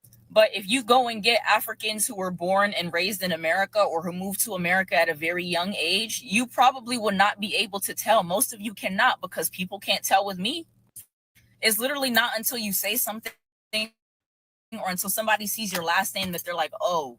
And that honestly kind of brings me to my second point of this whole thing of Africans are cosplaying Black Americans. I don't really think you guys understand how silly you sound when you say this at times, but I think it really does speak to sometimes how Black Americans, when it comes to this particular subject, some of y'all can be a little bit narrow-minded in your thinking, because what do you mean we're cosplaying? If you're born and raised in a country, you're going to have the mannerisms of people in that country. Okay, then how do you explain them acting like us and they've never been to America? How do you explain the Nigerian, the Kenyan, and the Senegalese Tupac? What about the Zimbabwean Tupac? Don't act like these people only cosplay us when they get here. Stop playing. Stop playing. Just stop it, okay? This is more Tether. And I want everybody to notice all they do is scapegoat. That's all they do. They blame us for things that they do towards us. She's sitting here playing victim while she's slandering and hating on FBA in the process, all right? All they do is throw rocks and hide their hands. They throw rocks and hide their hairline. She right here is talking about FBA being so mean while she's sitting there calling us upset, a supremacist group, and closed-minded. I can make the same things about her, and I didn't have to go get on TikTok to do it. And the fact that she first off said, oh, don't say it's about reparations, that means she knows reparations is what they really want. This is what's happening. This is why you're seeing an uptick of these individuals. These people are connected. Somebody would say Mayo to Tether pipeline. Absolutely. Especially if you're raised in a country like America where things are typically just straight segregated by race. Like, let's be real. So it's like you're going to have and adopt the mannerisms of the people, you know, in your community, which for a lot of people who are African but born in America, that's going to be Black American people. Like, hello. And thirdly, which I think is honestly probably the most egregious, is I saw a Black American woman on here who was trying to say that what? She said that Africans, Latinos, and immigrants are the new colonizers. That's quite literally the term that she used. She says that Black American people and she included white Americans. She said Black American people and white American people who've been here for hundreds of years, whose families have been here, who came over from Germany and Ireland, who built this country. They built this country, and now people are trying to come over here and force their customs on them, et cetera, et cetera. And I saw her in the comments, literally liking comments saying white and Black Americans need to stick together.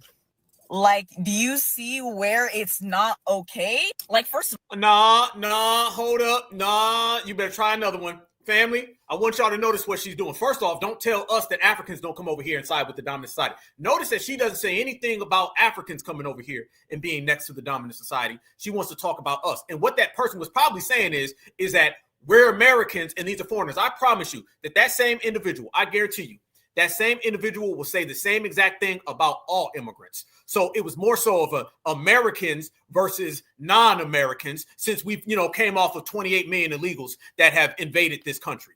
And the fact that she's talking about supremacy while she's sitting there trying to look like a Karen herself. She thinks she's a baby Karen, but she really ain't.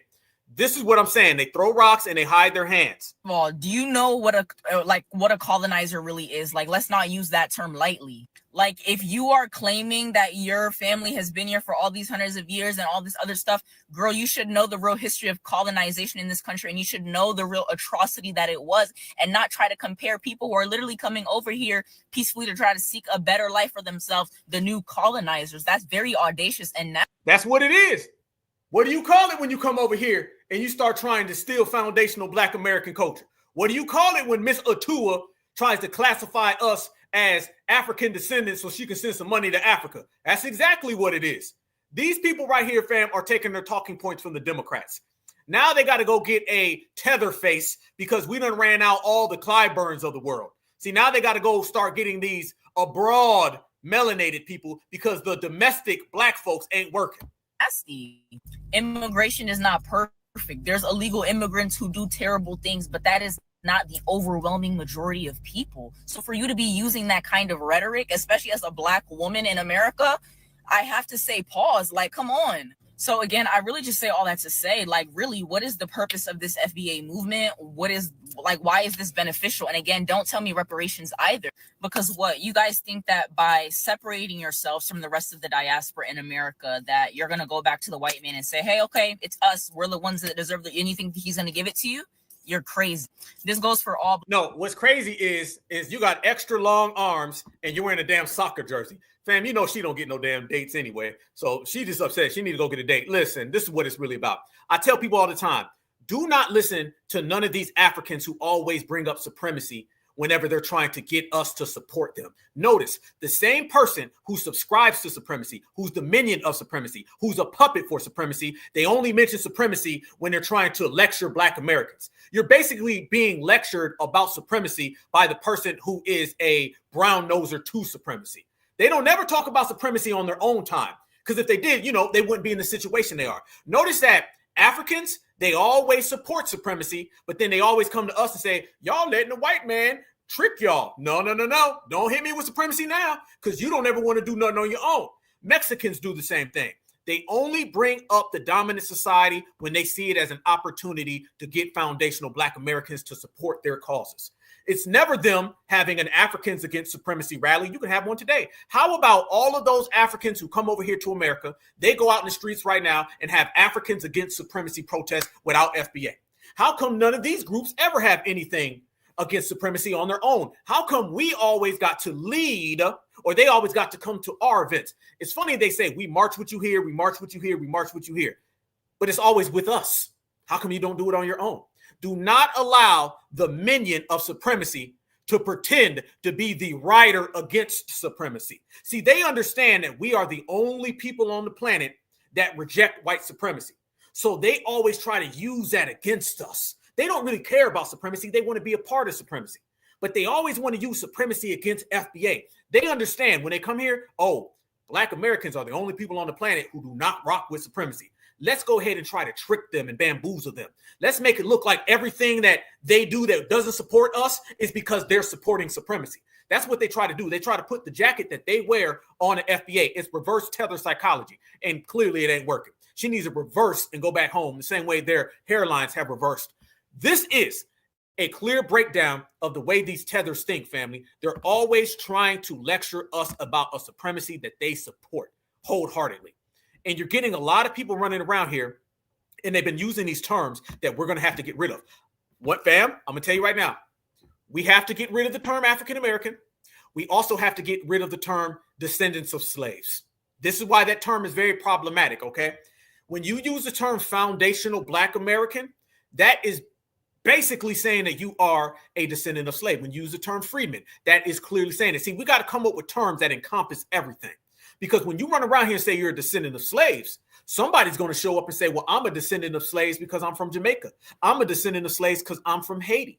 Notice everything today is an attack on our classifications, on our verbiage, and on our self-identification. This is what it is. They want to strip us of the self-identification that we have because our self-identification has been so empowering. Once you find out who you are, now you can move and operate as yourself.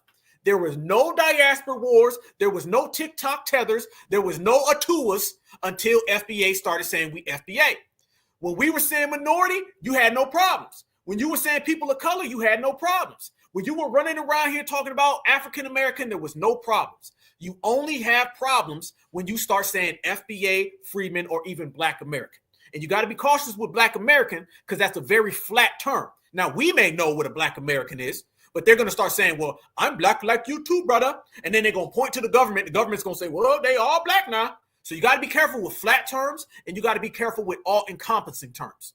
Now you got people popping up, family, and they're talking about the descendant of slave talk. And as we went from that person, we're going to go to this person. Y'all look at this right here now too. More, I believe, federal government funded and federal government backed FBA hatred. Look at this one. Yo, FBAs, where you at? Now this person right here is claiming to be a descendant of slaves too. That's why that term is very, very loose. Watch this, family. This is what I'm talking about. Who started this whole big trend of foundational Black America and American descendants of slavery? Why is this a thing? Why are we at war with this thing? If nothing else, I guess I would be an American descendant of slavery. There you go. There you go. Say hello to your American descendant of slavery. She didn't say she was a freedman. She didn't say she was foundational. Nope, because she can't remix that. Of foundational Black America and American descendants of slavery. Why is this a thing? Why are we at war with this thing? If nothing else, I guess I would be an American descendant of slavery. Did y'all know that slavery started in the Caribbean before it came to America? There you go. Fam, there you go. That's why that term is so problematic. There you go. I told everybody, somebody gonna pop up and be like, well, technically, I'm a descendant of slaves too now. I comes from the Caribbean. We had it first now. Those slave ships used to stop on what's now considered the island of St. Vincent. Did you guys not know that there was slavery also in Jamaica, Panama, Cuba, Venezuela, Haiti, Nicaragua, Belize, Guatemala,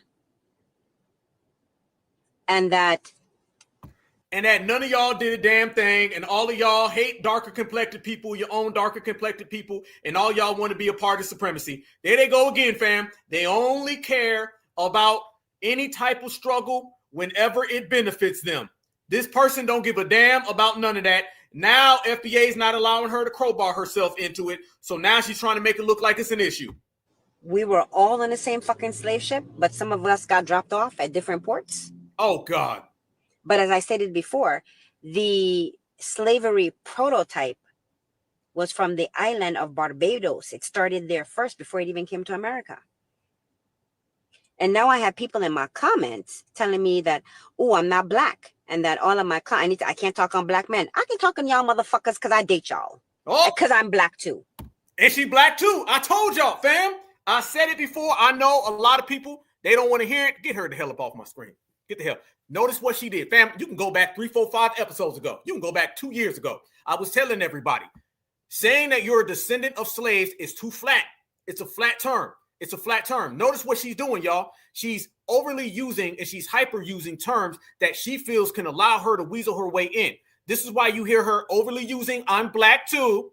And this is why you see her overly using a descendant of slaves. They love using those terms because those terms allow access because it is politically flat. FBA is not politically flat. FBA is too direct for them. So therefore, they have an issue with foundational Black Americans because we have not allowed that as any means to where you can just come on in. That's what she keeps doing. I'm telling you right now, get into it with a tether. The first thing they're going to say is, I'm black too, and I'm a descendant of slaves. You got to tighten that up. And let me make this clear, okay? Because a lot of people running around and talking about FBA and Black American. A lot of people be plantation banging, and they want that battle. FBA is Black American. You just put foundational in front of Black American. We tripping over one extra word. Black American, foundational Black American, the same exact lineage, heritage, and culture, other than people who want to politically gangbang, other than a bunch of damn fools. It's the same exact term. Black American is in foundational Black American. You just put foundational on it for clearance. We didn't do it to upset you, to make you sad and make you bad. Go ahead and turn off the ignorance. Go ahead and turn off being a bum and just accept it. We're talking about the same exact thing. Now, you want to get into freedmen and what freedmen means and all of that? That's another one. That's for them.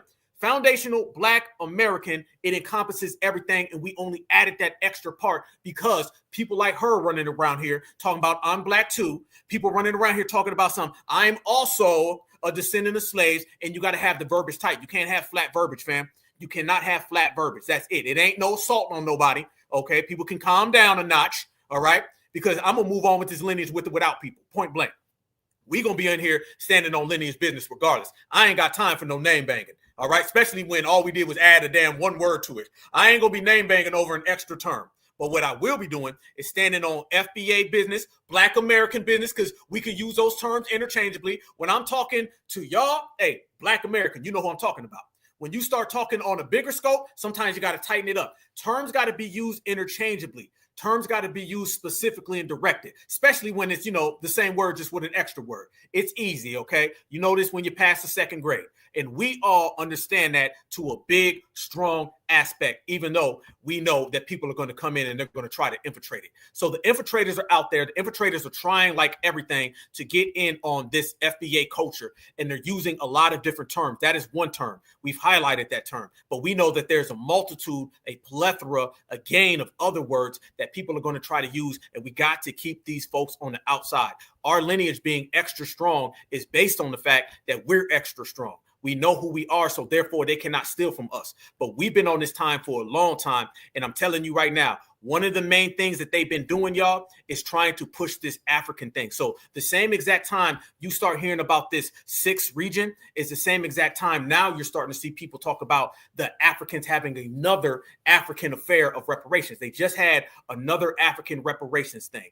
And they're trying to call this 2025 basically the year of reparations. Nobody was on reparations till we made it pop. Nobody was worried about reparations till we got it moving.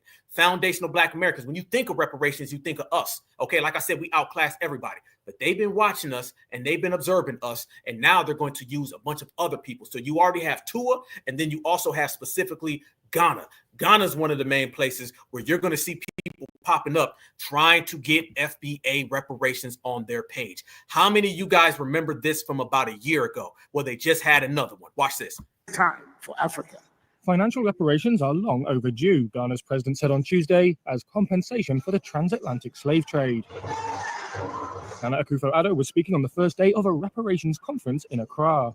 No amount of money can restore the damage caused by the transatlantic slave trade and its consequences, which will span many centuries. But surely, this is a matter that the world must confront and can no longer ignore. Advocates have long called for reparations or other ways to make amends for slavery. The movement has recently gained momentum amid growing demands from African and Caribbean countries. From the 15th to... Y'all heard that? African and Caribbean countries. No talk about FBA. I told y'all, they're trying to create an atmosphere where they can lock us out of our own reparations claim. They're trying to make reparations global. Once reparations becomes global, then they can hijack it from us. That is the main objective and the main agenda, family. Listen to what they say. They say that reparations got popping because of African and Caribbeans? Really? Is to make amends for slavery. The movement has recently gained momentum amid growing demands from African and Caribbean countries. From the 15th to the 19th century, at least 12.5 million Africans were kidnapped and sold into slavery. Those who survived the brutal voyage to the Americas were forced to work on plantations under inhumane conditions, while European settlers and others profited from their labor. Togo's Prime Minister Victoire Toumega-Dogbe said the psychological trauma continues to resonate across generations. The scars of exploitation, dispossession, and cultural erasure persist, manifesting themselves. Cultural erasure. Listen to this, fam. It's littered with FBA lingo, fam. A cultural erasure? And then they're talking about Caribbeans and Africans got it popping? Hell no. In contemporary challenges such as economic inequality, political instability, and cultural disintegration. The four-day reparations conference is expected to produce an Africa-led action plan to push for reparatory justice. It intends to establish a committee of experts to oversee the plan's implementation and boost collaboration with the broader diaspora. But Akufo-Addo said there's something else required for the entire continent of Africa. A formal apology from European nations involved in the slave trade. There you go, fam. There you see it. I see it. We all watching it, fam. You can see that easily. This is what they've been trying to do, and this is how they thought that they was going to make everything pop off. Notice, okay? They want to make reparations global. And a lot of people in the United States want reparations to be global.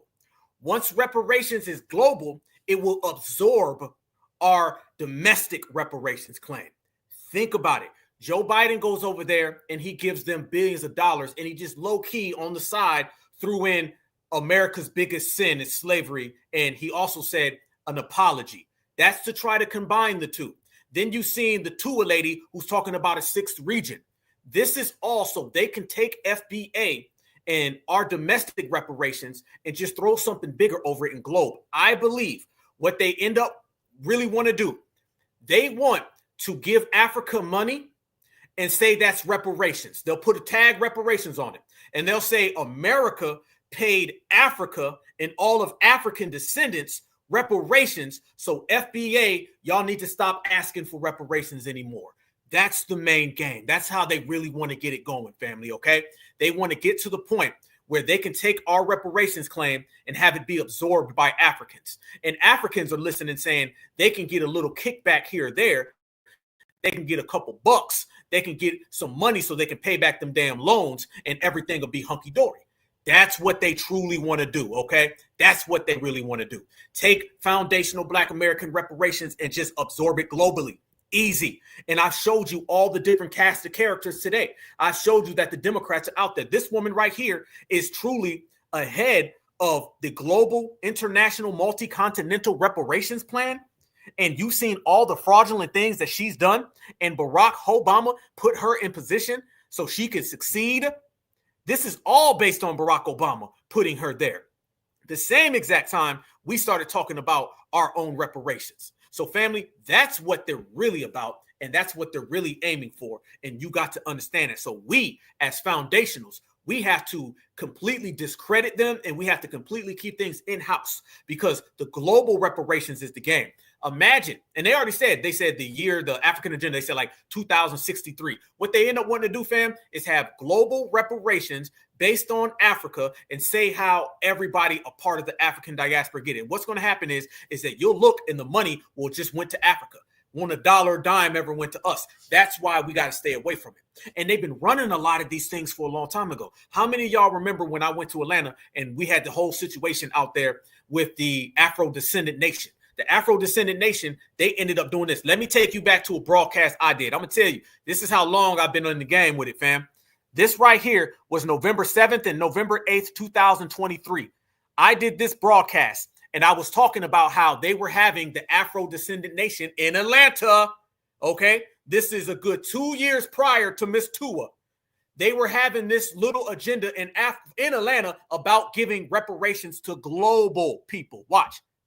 On the 7th of October in Atlanta, Georgia, this is called the National Reparations Convention. And there are no Dr. Claudes. There are no FBAs, no certifieds, no B1s. This is all about them taking our reparations, and nobody's really talking about it because it's been in secret. They've been moving in secret. They've been operating and functioning in secret. And Black Alpha Network is pulling back the lid on all of that. Watch this, family.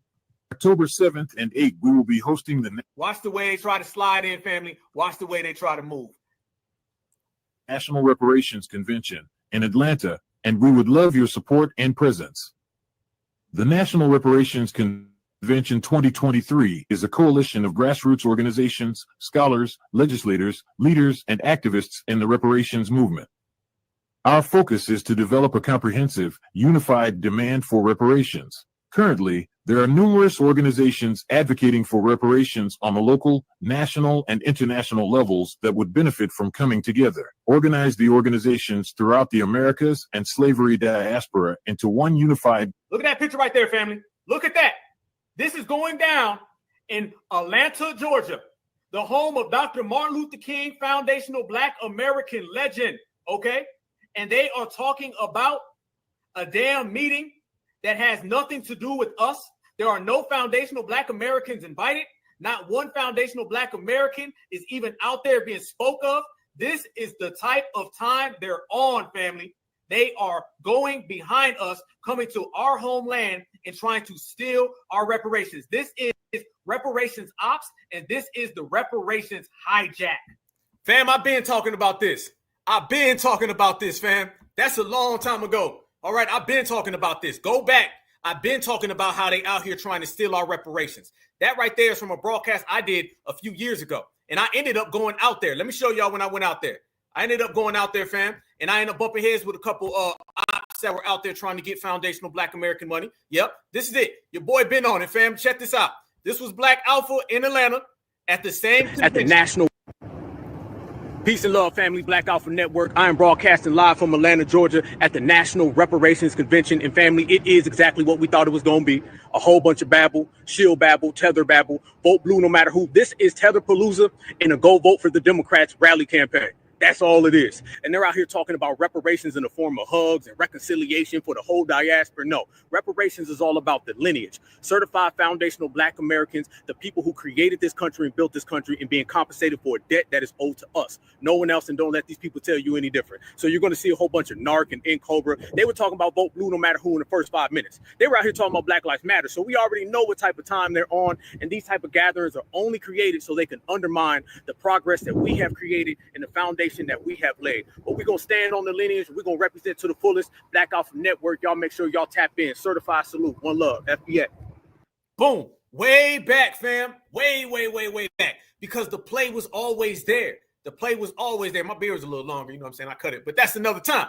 They was back then trying to, talk that nonsense. And what I ended up doing, I ended up getting into it with the lady from, I think she was from the California Reparations Committee. I ended up getting into it with her because she was talking about reparations in the form of like voting rights or some crazy thing, fam. I ended up getting into it with her. She ended up getting mad, you know what I'm saying? But we had to stand on some business when I was there and just let her know, like, hey, FBA's in here. FBA's out here for real, and we're not going to let it. Because at that event, that was basically a Pan-African thing. And there were some good, solid people that were there, but the majority of people that were there and the message that they were kicking was completely global representation for reparations. Look at this, fam. I was there. I spoke. Watch this.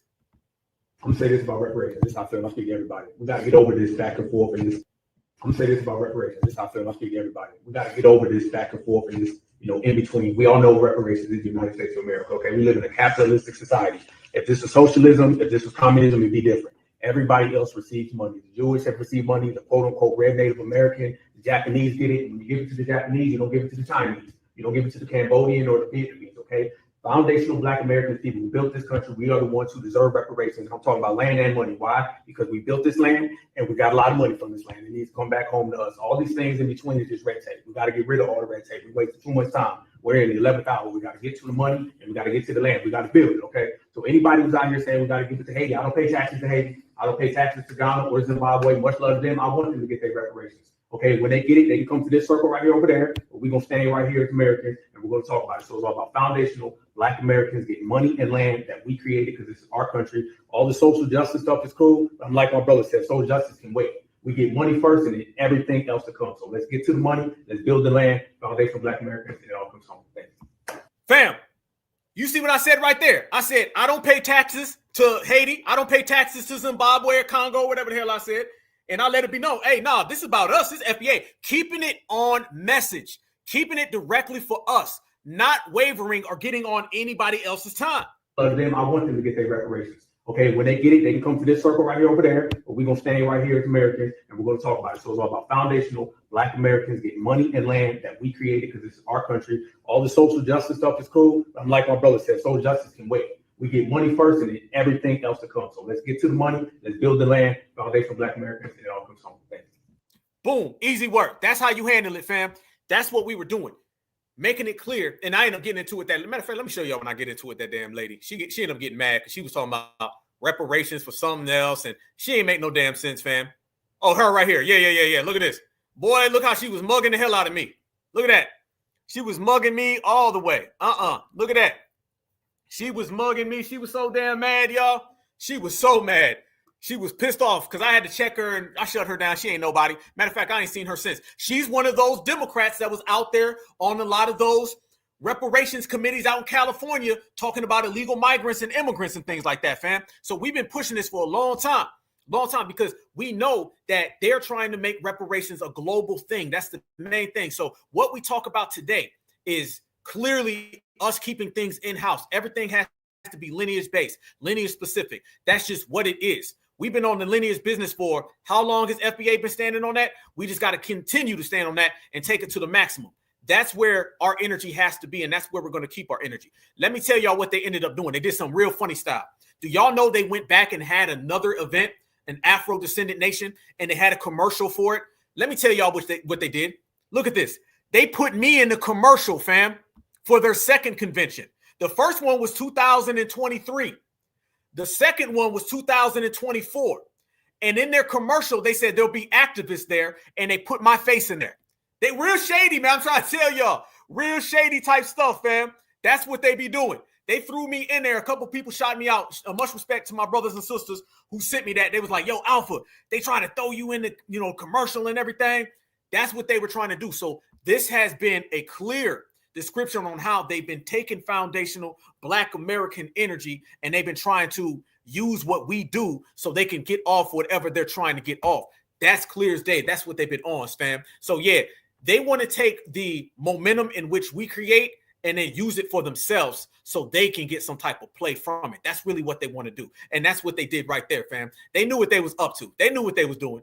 They knew what they was doing. They threw me in there. They was like, okay, he one of them FBAs talking reparations. Let us go ahead and throw him in the commercial real quick and pretend that it's all about them. But man, I've been on it. I've been on it real talk. Check this out. Long time ago. Yeah, without my permission, because they know how to say hell no. Look at this right here, fam. This is on Twitter. This is November 1st, 2021. New Black Media Alert today at 5:30 p.m. We break down how Joe Biden has given our reparations money to every non-FBA group. Today's fire episode, reparations robbery. 2 years of Trump equals reparations. 400 years of anti-Black racism equals nothing. Black Alpha Cast reparations robbery. That's the same exact name of today's broadcast 3.5, 4 years later. But you see, this is how long I've been hyping people up about this reparations robbery that's in progress. This was way back in the day, fam, when we used to have the beats, the trap beats banging, and we just be going in. But that shows you how far back that these people been trying to steal our reparations and how long I've been hip to the game and understanding how they've been trying to play it. So we've been watching that for a long time. We've been identifying it for a long time. Even back in 2021, I was telling everybody it's a reparations robbery that they're trying to do. Now, they won't get anything because we're just not going to let them. But that goes to show you where we're moving with this movement and how we're so thorough with everything we do. They putting us out here, fam, in commercials. You know what I'm saying? Trying to use FBA energy for commercials, using Nigerians. How about this one? You want to talk about another one? Look at this. Look at this, fam. This is the Atua lady. You see how she had to take a picture in front of Dr. Martin Luther King Jr.? Look at that. She took a picture in front of Dr. Martin Luther King Jr. Again, using Dr. Martin Luther King so she can pump her global reparations. Same way they put Black Alpha in a commercial so they can pump global reparations. They're using foundational Black American energy so they can steal from foundational Black Americans. That's just what they do. That's all they know, fam. So, yeah, we in here, we understand it, and we're watching all of their objectives. What is their objective, though, fam, and how are they trying to play it all out? I'm going to show you exactly how they've been trying to play this. Check this out, fam. This is what they've been doing. This is how they've been trying to operate. What they're doing, family, and shout out to the sister who posted this on TikTok. I forget her name, but shout out to her. She's doing the thing. They've been creating Pan-African councils to speak on behalf of Black Americans, claiming you are under an AU6 region to get access to grants, global funding, and future reparations, pushing global campaigns for African unity, but not including your demands in history or your sovereignty. They've been meeting with U.S. leaders to create these pipelines straight to your communities for African business and the political elites. You see what they've been doing, fam. This is how they've been trying to move us. This is how they've been trying to use us. There's more receipts coming down. You see, all of this is just a mere case of them using FBA. Because remember, they cannot get reparations moving on their own. So they need foundational Black Americans, whether that's our communities, whether that's our energy, whether putting us in commercials, using Dr. Martin Luther King, or whatever they're doing. They need all of that so they can try to steal our foundational Black American domestic reparations. See, everything has to be domestic. Everything has to be in-house. Everything has to be on our own. And everything has to be about us. If it is not about us, then we sit it out. Simple as that. So you can see already, fam, this is how they've been trying to play the game. But that's not working. So this is why they're going to extra things. Because let me say, they've been trying a lot of this for a long time. It's just not really moving the crowd. Let's make this clear. They've been up to this, but it ain't moving nobody. Ain't nobody out here saying, well, you know, this is a good job. Let's see how this works. No, they're out there doing all this sneaky stuff and it still ain't going nowhere. So what does that tell you about their failed agenda? You can see it clear as day right there. Trying to claim us, trying to say that we're this, trying to redevelop and establish us as things we don't want to be. Talking about we're going to sit at the table. We ain't sitting at no goddamn table with none of them. Why sit at somebody else's table, fam, when this is our house? You understand where I'm coming from? This is our house, so we ain't got to sit at nobody's table because we know exactly what they're trying to do, and we know exactly the angle. So since none of that is working, they're just going to keep trying to go back to the drawing board, and the drawing board ain't working for them. So these people are in desperation mode, trying to fathom up some type of agenda, I guess they think that's going to work, sending out all these haters, all these ops, these people who ain't us, and none of that is working in the process. So you can see it clear. And let me tell you something that has also came about, because there's more to the story, y'all. They've also been keeping foundational Black Americans out of these places. We've been denied access. Shout out to our sister Wani. Wani been on it. Shout out to our good sister. Wani posted this right here.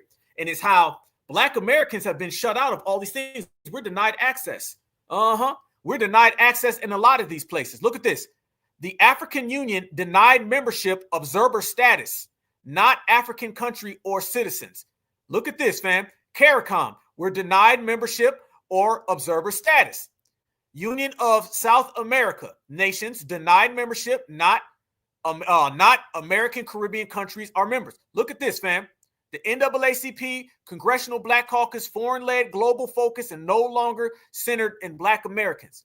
Foreigners with legacies of ethnic bigotry exploit HBCUs, civil rights institutions, and scholarships meant to address Black American disparities. They deny us any aspect. They don't want us in there to be at the minimal an observer because we out here whooping them up from over here. So imagine what happens, family, when we're truly observing these people for what they're trying to do. So 1 minute, they're trying to talk about unity and we all need to get on the same page and can't we all get along? And then the next minute, they're running around here and they say, oh, no, y'all can't come in. No, y'all can't come in. They're trying to deny us even observer status because, you know, we'd be able to pull out the rug like we pulling out the rug now. Let me tell you, I'm going to make this crystal clear. Straight up. I seen some trolls in the chat. All right. I seen some trolls running them out. Troll on that, homie. Checkmate. This is what it is. That go for all the trolls. Cause I seen a little thing trolls be saying, yep. Go get you a woman. All right. Or you probably already got a man. So go hang out with your boyfriend. Let me tell you what FBA doing. FBA out here standing on certified business and FBA's out here really running the yard. When I say that we out here running the yard, fam, what I mean by that is that we're winning, they're losing. And the more that they lose, the more that they're getting caught out and the desperation kicks in. So they can continue to be desperate. They can continue to troll. They can continue to have dates with their boyfriend, because that's what most of these trolls do. Trolls don't even tell you, fam, especially the dude trolls. The dude trolls really be on dates with their boyfriends. And then they be upset because foundational Black Americans, we ain't paying them no attention. And then they get dropped off and don't even get their nails done. So have fun with that. And we're going to be out here having fun regulating and G-checking. That's the way we move. So everybody has to understand this. They're going to send out more and more people that are going to pretend to be FBA. And I need y'all to help me out with this one because I seen something that disturbed me. I seen a person that disturbed me. And this individual right here, I don't believe is FBA. I don't believe it's FBA because the forehead was talking. All right. The hairline was walking. And foundational Black Americans, we know a new face when it comes around. Y'all tell me right now, does this individual, let me pull this up, look like they're a foundational Black American? Because y'all know we've been highlighting it. The new play is for people to come out and pretend to be us. Let me show y'all this right here. Check this out. Here we go. Checkmate. Check this out. Boom. Family, that's a non-FBA. Fam, let me tell you something. That is not a foundational Black American, okay? That is not a foundational Black American. This individual came out here and tried to get in front of us calling out the whole Sixth Union. You see this says Africa wants African American reparations. We don't use that term. No. This is, again, fam, every episode we put up at least 4 or 5 people who are pretending to be FBA so they can pretend to speak for us and they can misdirect us. Watch this person start saying what I've been saying, only they're not a foundational. Africa said that they are included in the African Americans reparations. So apparently Africa and the African Union, this 2025, they basically told America that they are leading the cause for reparations for African countries and people affected by slavery. So basically, they found out that African Americans have 1.7 trillion in spending power, right? That means collectively, we got the bag. Nah, ain't no we. Fam, I'm telling y'all, they're sending out these people to do talking for us. And they're speaking from the angle that they are us. So they can dilute things. They can misdirect things. They can make it murky and cloudy and unclear. They will run to TikTok real quick. And they'll say everything we say. She gonna say every single thing that I say. She gonna say, do y'all know that these damn tethers is trying to get us? She gonna say checkmate. She gonna say certified. She gonna say foundational. But she's not. They are always trying to send out these imposters now. That's the new wave. Collectively, we got the bag, none of which we already knew. We didn't have to shout it from the rooftops, and we damn sure didn't need anybody else clocking our bag. And now it's at the point where the African Union is working with America and top American officials to both colonize the African American culture, but also to receive reparations. She out here watching all our stuff, ain't she? Guess what they doing, man?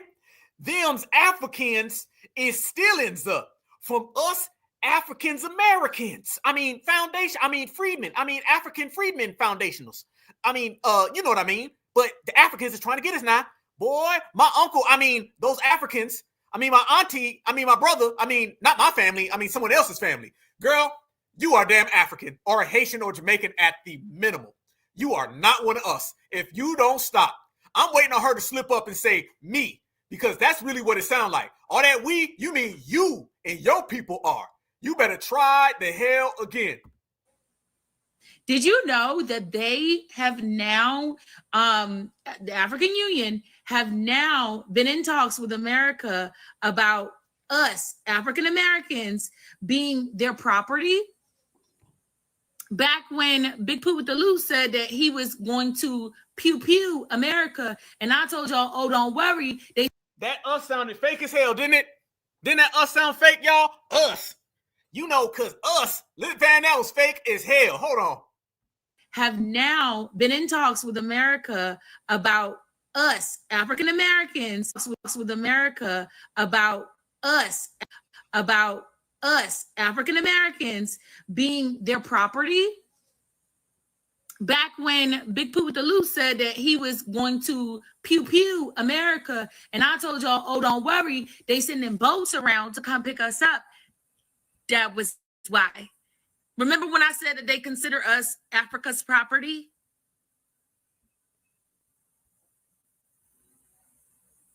That was why. That was why them boats was going to be here.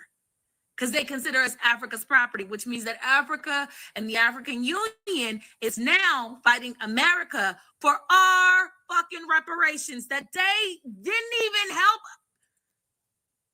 You know how fucking delusional you gotta be to be trying to destiny swap with the same people your ancestors literally helped sell into slavery. Y'all literally caused it. Had you not what was the theme of the Sinners movie? What was the theme?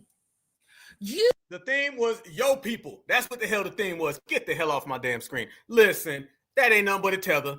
Tether's out here now popping up trying to claim that they FBA. They're claiming that they're us. They're lying. We see it. We know what they're up to. None of this is working at all. You're going to have to try again. This is what we're talking about. I've never seen so many people pretend to be FBA, fam. Every week is somebody trying to say they're FBA so they can talk on our behalf. Some of them are pretending to be mad at the situation. In reality, they're one of them. As a matter of fact, how many of y'all remember that chick that we was exposing last week? She had, not last week, on Tuesday. She had the tablecloth on her head. Y'all remember that? There was somebody who had tablecloth on their head, and they were running around here acting like they were FBA. And all y'all was like, that ain't no damn FBA. Ain't no way in hell that's FBA. Yeah, let me tell you, it come to find out she's not FBA either. So here we go again. Another damn tether that's been trying to be FBA. Y'all remember her? She had the tablecloth. There it goes again, hiding that damn forehead and hairline. This woman done been exposed as another non-foundational. Just happening to say that I will not apologize for not being able to sell my soul and my humanity in order to assimilate into being a settler on this land. Look, I'm gonna keep my thing brief, but I don't understand why it's so controversial to imagine Black people outside of the confines of racialized white supremacist capitalism. What is wrong with you niggas? There is literally no check high enough for me to want to continue the white supremacist project that is America. I will not buy into this shit. You cannot buy me into this shit. What I want is liberation and self-determination for all African peoples across the globe. That shit is fucking priceless, my nigga. And just because you niggas lack vision doesn't mean I have to. Be fucking for real. Because if I have to get my power and my comforts off the backs of other African people in the global South, the price is too fucking high.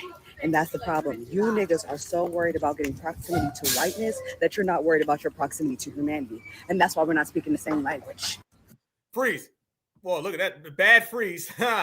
This is why we say that these people are out here cosplaying. Just a couple days ago, she was running around here talking about we, just like the last person. Us. She was pretending that she was the foundational Black American just a few days ago. Yes, the hell she was. And we was all sitting here saying, ain't no damn way she's a foundational Black American. You're going to have to try another one, clear as day. Fam, you know what, come to find out, she wasn't no damn foundational Black American. She says, F Tariq, F y'all American flag waving, tap dancing, wannabe supremacists, NIGGAs, and F any of you BITCHs that support ICE. Look at this. Fam, this woman ain't no damn Black American. No. Oh, no. This ain't no Black. She's one of these people. That ain't no damn Black American. Let me show y'all some of the pictures that this woman done had out there. Let me tell you who she really be stomping for. And it ain't us. Look at this. Look at the t-shirt, fam. Look at the t-shirt. I heard this woman, what they say, was she Panamanian? I think people were saying she was a Panamanian, y'all. That's all she from Nigeria? Okay, she's Nigerian. See, this is what we talking about. This person ain't no FBA. And she wasn't going to say nothing as long as you ain't say nothing. That's how it is with the tethers, y'all. You don't say nothing, they won't say nothing. They'll be real quiet. They'll be like, well, I ain't going to say it, unless, they say it. If they say it, then I'll say it. But if they don't say it, I'll just let them think it. They getting mad now because we exposing it, because we see that forehead 3 minutes away. Look at that. Look at that right there, fam. Liberate abortion. And then you notice she's out there by the Capitol. I'm telling y'all, these people be funded, y'all. They be funded. This ain't nothing but Black Lives Matter with tethers. When you seen Black Lives Matter was getting funded, it's the same with these people, man. It's the same exact. These people ain't no damn foundationals.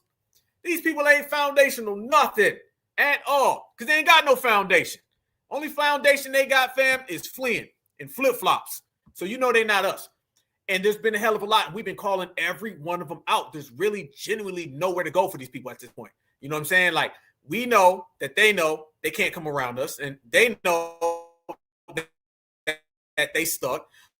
So once you stuck and you ain't got nowhere to go, and FBA clowning you, the only thing left for you start saying things like, well, FBA's hate group and FBA being mean to me. By the way, no one cares about a grown-ass adult saying someone's being mean to them. You're going to have to try to do something better. You're being mean to yourself, all right, by not wearing any lotion. That's who's really being mean here, all right? The person wearing no lotion, yeah, that's the one who's really being mean. So how about you get some lotion and quit doing that to yourself, and then perhaps people may listen to you. But foundational Black Americans, we ain't the ones. Foundational Black Americans, we ain't here to be talked to.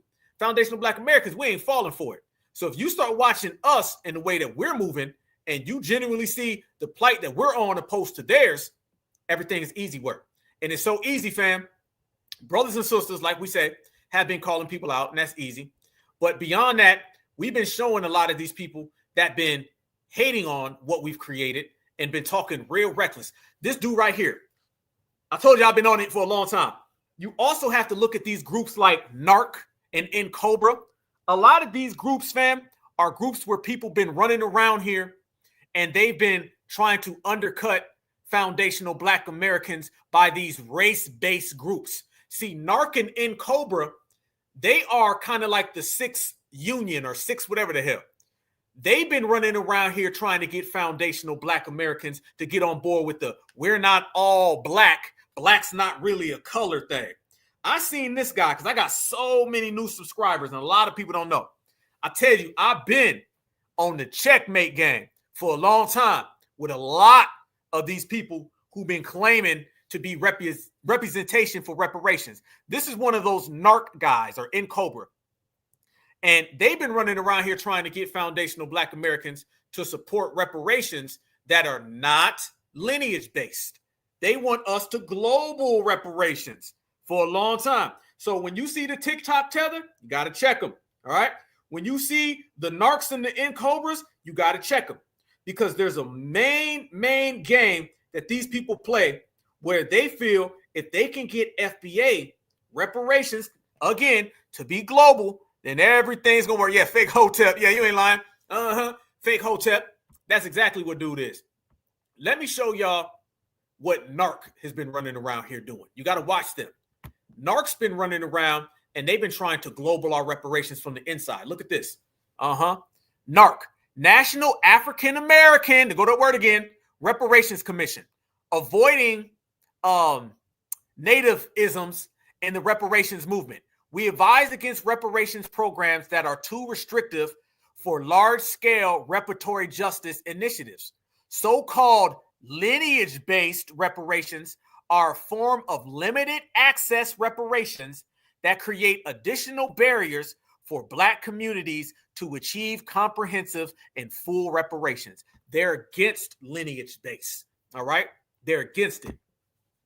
Pan-Africans are against lineage-based reparations. NARC and COBRA are against lineage-based reparations. Tethers are against lineage-based reparations. The African Union is against lineage-based reparations. And we're all for it. All representation for us has to be from us. So let's make that clear. And all of us out here talking about reparations, it's got to be in-house. It can't be adding this person or adding that person. They've been kicking that for a long time. So what you essentially have, you have foundational Black Americans in the grassroots who've been pumping reparations that are lineage-based. And then you have all these other people who want it global. So you have the global versus the local, okay? And the local is how things get done in America. Remember, you can't have reparations that are race-based because it's doomed to fail. There's so many people that have been trying to push race-based reparations on purpose. Remember, that's to defeat reparations from the inside. One of my quotes is that they will create a bill to destroy a bill just to say they tried to build. So you have a lot of these people who are trying to push race-based reparations, knowing it will be shot down immediately. Don't listen to these people saying that reparations has to be based on race, because they know in the United States government that will not work. That's a way for them to create it so they can destroy it. That's what the Coon Caucus did. Remember that. So you have to be very cautious in pushing those type of bills. You also got to stop the globalization of reparations, because the globalization of reparations is only there to take away and absorb ours. Checkmate. It's lineage-based reparations, lineage-based cash payments, lineage-based hustle, lineage-based perseverance, because we've been lineage-based while we've been putting in work. Everything's got to be lineage-based. I don't give a damn when you walking, when you talking, when you with your brother, your sister. We got to kick reparations based on us, because this is our business, nobody else's business, and we stand on business. So if you've been running around here talking about reparations for Africa, hell no. You've been running around here talking about reparations for Jamaica, hell no. You've been running around here talking about reparations for Haiti, triple hell no. All of them can get their own reparations. Don't include us. Don't talk about us. Don't speak about us. We ain't a part of the diaspora. We ain't a part of your 6th region, 7th region, 8th region. You can sit here from now into eternity and come up with a billion different regions, and we ain't a part of none of them. This is FBA. From here to eternity, come up with a billion regions. And FBA ain't got a part of none of that. This is certified time, fam, and everybody's got to know it. So they're going to come up with every single way to hijack our reparations and to try to steal our reparations, because those who cannot stop it know they got to try to steal it. And this is the game that they're on. So that dude, I seen him, and I pressed him in Atlanta, because I went to Atlanta and spoke. A lot of y'all seen it. It's the reparations, it was the Fulton County Reparations Committee. And I ran up on him, I told him, hey, man, what's up with this whole black thing? Because we can't allow these individuals just to walk around here and talk all that talk and speak the way they be speaking. No. Let me show y'all. Let me show y'all. This is how you got to go handle business, man. So I went up to, dude, and I approached him, and I'm like, yo, hold on now. What's up with this reparations you talking about? And watch how he gets upset, and he ends up leaving, because he understood he didn't want to deal with the heat. Check this out. Here we go. Same exact thing, family. I told everybody before they was talking about this, I've been on it. This was me walking down on that guy. Respectfully, not qualified to speak on my behalf. None of y'all are qualified to speak on reparations. No, it's not even about that. And I'm not being funded by the Democratic Party. I'm not getting funded by the Democratic Party. Show me receipts of that. Show me receipts of that. Show me receipts that we are not the foundation of the country. Show me receipts that COBRA is funded by the Democratic Party. Everybody knows it. Show me receipts that COBRA is funded by the Democrats. He getting mad, you mad. I know that I'm not. That you are funded by the Democrats. What organization? Show me. The Democrats in COBRA. The Democrat is a. Let me slow down. How many people are funded by in COBRA? You may not want to acknowledge it because you say you are not black. And y'all You not are. fit for And this all work that hooting and hollering doesn't really move you nobody. don't believe that It's not moving me, brother. Y'all were hooting and hollering up there. So I spoke very calm and very soft. Some people You're did, hooting some and people hollering. didn't. He trying to hit me with the you being mean. I said I spoke very calmly. Ain't no, hey, we ain't moving. We nice, cool, calm, and collected. Very calm and very soft. Some people You're did, hooting some and people hollering. didn't. Tap dancing don't scare me. I'm telling you Dancing that. don't scare me. But you're doing it, so you're not scared yourself. In Cobra is. He thought he was gonna outwit Black Alpha. I told him tap dancing don't scare me. He says tap dancing don't scare me. I was like, well, you're doing it, so you must not be scared of yourself then. Easy. Cobra is a tap dancing cool organization, and foundational Black Americans are the lineage. Africans We wouldn't be having this conversation right now. Have a great day. For the work that Cobra is doing. Off code, We would not be having this Africans, conversation. no reparations, tap dancing, he's scared, foundational Black Americans, Black Alpha Network. Let's roll. Easy. Too easy, family. Too easy, too easy, too damn easy. And he was still mad about an hour later. Hey, look, y'all, he's still mad. Look at this. He's still mad down there, babbling. Hey, look, y'all, he's still mad. Look at this. He's still mad down there, babbling. He over there babbling. He hurt. He wobbling. He wobbling. We heard him. You see what happened? He like, the Black Americans wouldn't let me Africanize this. The Black Americans is means. The Black Americans is so upsetting. When he speaks the truth, family, you see what happens? His false teeth was about to fall out. FBA, all day certified, Black Alpha Network. In Cobra, you can't stand next to us. Never, not at all. Foundational Black Americans, Fulton County, reparations. Anybody who's not talking on reparations for our lineage, disqualified because we certified. Certified salute to everybody. One love every day. Oh, and that's me running him off the block. He was literally walking down the street with flip-flops. Look, he got on flip-flops. Family, this was like November. It was cold as hell in Atlanta. It was cold as hell. He flip-flopped off the block. He done flip-flopped off the block, family. You see how we do things? That's how we do things. You goddamn right we do. Easy work. He had a flip-flop off the block and certified foundational Black Americans. We make it pop. Look at that. I don't know how that got there. That just popped up there. You know, it is what it is sometimes, man. It is what it is. Easy. Family, you see the play. I see the play. We all watch the play. These individuals think that they can outsmart us. They can't. They think that they can out-hustle us. Hell no, we invented the hustle. They think that they're clever. We're beyond clever. We're beyond certified, fam. We're going to a whole nother level with it. We extra certified. These people are extra counterfeit. Foundational Black American representation has to be foundational Black American representation. Anybody running around here trying to false represent us are going to get thoroughly checked by us. It's all about reparations for this generation because this generation is ours. I don't give a damn about global reparations. They can get $1, they can get a penny, they can get nothing. Not my concern. But let me tell you what we are going to get. We're going to get our reparations in full because you got brothers and sisters out there who are really holding it down. There's real brothers and sisters out there that have been putting in work, and I got to send a big, big salute to them because without us moving as one unit, fam, and without us moving together, none of this goes anywhere. Let me show y'all a quote since they like to steal our people. Let me show y'all this quote right here from the great Dr. Martin Luther King Jr. I know a lot of people like to get mad when FBA pull out receipts that work for us because they're always trying to use our legends against us. Look what Dr. Martin Luther King Jr. said. You see it on your screen. He said, "We know nothing about Africa, although our roots are there in terms of forebears. But I mean, as far as the average Negro today, he knows nothing about Africa. And I think he's got to face the fact that he is an American. His culture is basically American. And one becomes adjusted to this when he realizes what he is." Fam, I'll be damned if that ain't what we living out right now. Tell me that ain't what we living out right now. That is exactly what we're living out right now. Remember this, fam. Our elders lived in a time frame where they had to do things that worked for them because they were still absorbing the information and the knowledge. There weren't people going behind the scenes trying to get these people reparations over us. There weren't billions of different people coming here into this country with open borders. There wasn't this knowledge that we have today of the way things are going. But however, you can still see going back then that we understood what reparations was all about, as I'm reading, what reparations was all about. And we also understood where we stood in this whole diaspora. We stayed over here on our own side. And Dr. Martin Luther King made that crystal clear, okay? And you don't see this quote a lot. The same way you don't see we're coming to Washington to get our check, neither. We've been talking about delineation. We've been talking about separation. The only difference with us is that, you know, we just been saying it a little more boisterous, and we've been putting a little more polish on it. That's all. We're talking about the same exact thing that our elders talked about. We're talking about the same exact thing that our family talked about. We're talking about the same exact thing that all of us talk about.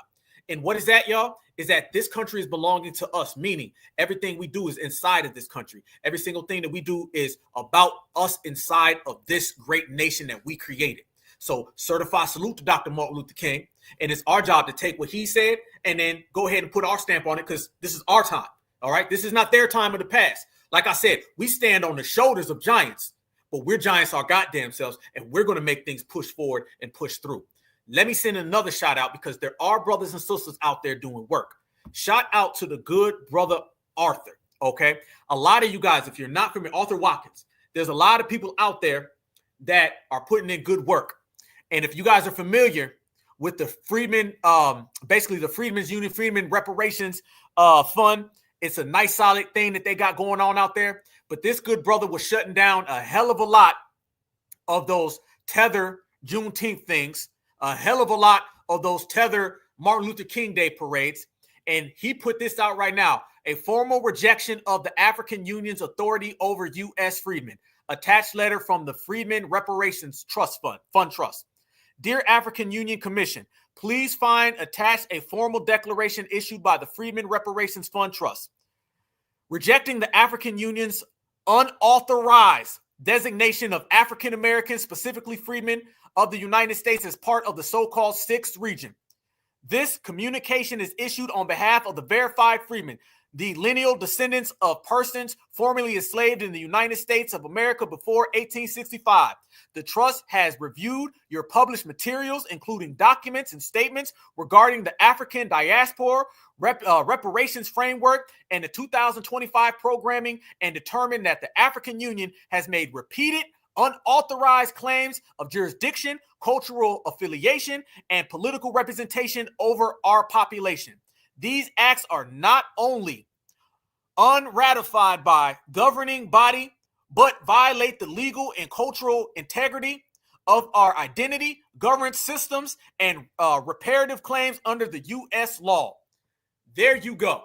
So when people say they ain't gonna do nothing, you got people out there doing something, doing a hell of a lot, and hitting grand slams in the process. So this has been issued to them by a lot of the brothers who are out there with the Freedmen's Fund and the Freedmen Trust Fund. Much love and respect to them for putting in the work they're doing. Brothers and sisters such as ourselves, we are out here regulating these people, checking these people on site and out of sight. And you got a bunch of other people who are writing their senators, writing their governors, writing the president of the United States of America. So all of this stuff can be rejected wholeheartedly. Each one teach one. We all do a little, then we all do a lot. Don't let these individuals tell you that FBA ain't out here putting in work in these streets. None of this stuff will fly past us without foundational Black American approval. And I'm here to tell y'all, we don't approve of none of this. This is how you handle these people who've been out here falsely claiming us. This is how you handle these people who've been out here saying that they are us. You run these people out the paint and you don't look back. And there's been a hell of a lot of people out there doing the same thing. And there's been a hell of a lot of people out there letting them know. And the more you let them know, family, the more things get moving in our direction. Brothers and sisters ain't sitting back allowing nothing to go down. Brothers and sisters ain't playing with these folks. Brothers and sisters are saying, hell no, we standing on certified business. And if it ain't certified business, we don't care. You feel me, fam? So you seen the Tethers, you seen the ops, you seen all of these different people popping up left and right, and what we've been doing, checking them left and right, and what we've been doing, regulating them left and right and left and everything in between, because that's the way we move, y'all. This is certified foundational Black Americans. I love all my brothers and sisters who are putting in work in every avenue and every aspect. You have our political brothers who are handling it the political way. You got our social brothers who are handling it the social way. You got our brothers and sisters who are about that G-checking, and they doing it in the G-check way. That's how you do it. Anybody can get it, no matter where you're from, no matter how you come. This is our house. In our house, we will not be disrespected. In our house, we will not be undercut, and you will not elevate above us. Democrats can get it. Tethers can get it. Tethercrats can get it. Your flip-flops can get it. And if the flip-flops fit, then goddamn it, wear them. All right? And get you some lotion in the process, because we laughing at your ass, and it's too hot to be ashy.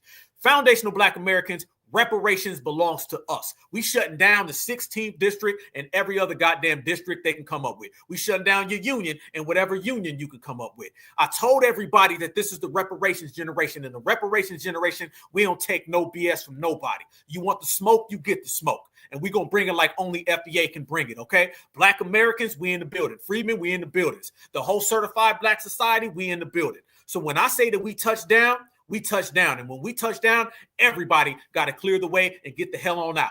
Because we, and I'm talking about all of us, the ones who represent, who stand on it right now, we're going to be the ones that cancel all of them. So let me go ahead and give you a future prediction, a future indicator of what's going to happen. African Union ain't going nowhere. That ain't going to work. Mrs. Atua, that ain't going to work. She's going to be back in Nigeria. All the Democrats who try to sponsor these people ain't going to work. You ain't working. Because what do they have right now? Nothing. What do they think they're going to do right now? Nothing. And who the hell do they think they playing? Not us. So Mr. Fufu, Mr. Jollof, Mr. Haiti, Mr. Jamaican, or Mr. whoever the hell, insert name here, you ain't getting reparations from foundational Black Americans. You ain't getting dollars from foundational Black Americans. You ain't getting nothing from foundational Black Americans. Foundational Black American interests are foundational Black Americans by ourselves. Foundational Black American excellence is foundational Black American excellence by ourselves. And foundational Black American cash payment reparations, every single dollar and cent is all by ourselves, and you won't get a penny. Easy, easy work. Checkmate. Fam, spin another one. Beautiful. I told everybody I was going to have the receipts, put them on the table. I told everybody we was going to take it to the maximum, took it there. We standing there.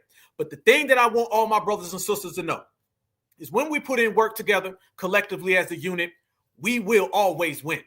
Why are we winning right now? It's because we're collectively together. No matter where brothers and sisters at, you notice one thing. Our sisters are out there putting in work. Our brothers are out there putting in work. Our young folks are out there putting in work. So we got the whole community moving right now, and it's extra strong. So when we're moving extra strong with a little style and that FBA bop, everybody else is petrified. And if you look at their faces, go look, fam, when you go outside tomorrow, tonight, when you enjoy your weekend, go look in the face of all these people when an FBA walks through. When you walk through with your FBA energy that can be seen and it can be felt, look at the eyes of all these tethers. Look in the eyes of all these fleers. They don't look too good right now, and nor should they, because they're dealing with the fact that FBA always wins and tethers always lose. And right now, family, we on cruise control. The next stop is the bank. The next stop is them dollars. You seen what we did to the Essence Festival, shut it down.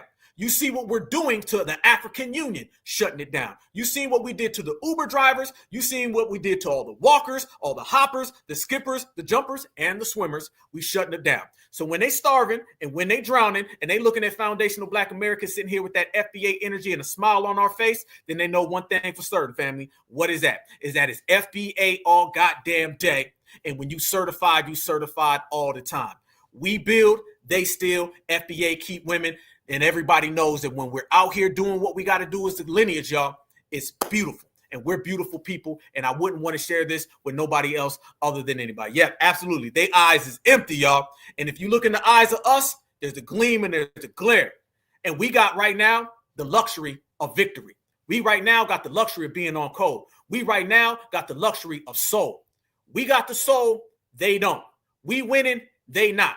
We out here standing on business. And they out here falling flat. It's beautiful to be us, family, and it sucks to be them. Peace and love, peace and love, peace and love. You know what it is. Everybody smash that like button. Make sure you put your area code in the chat. Let everybody know where you at. This has been another one. Remember, y'all, that's how we see the world right there. I don't give a damn about your village. I don't give a damn about your continent. I don't give a damn about your country. I don't give a damn about your organization.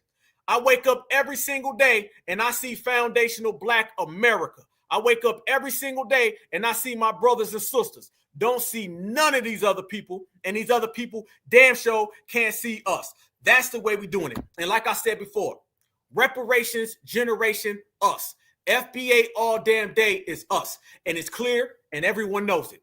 There'd be no USA without FBA, and FBA getting all the pay. There they go. Checkmate, certified salute. Always remember, that black is beautiful and beautiful is always black. #1 activist, peace and love. We out.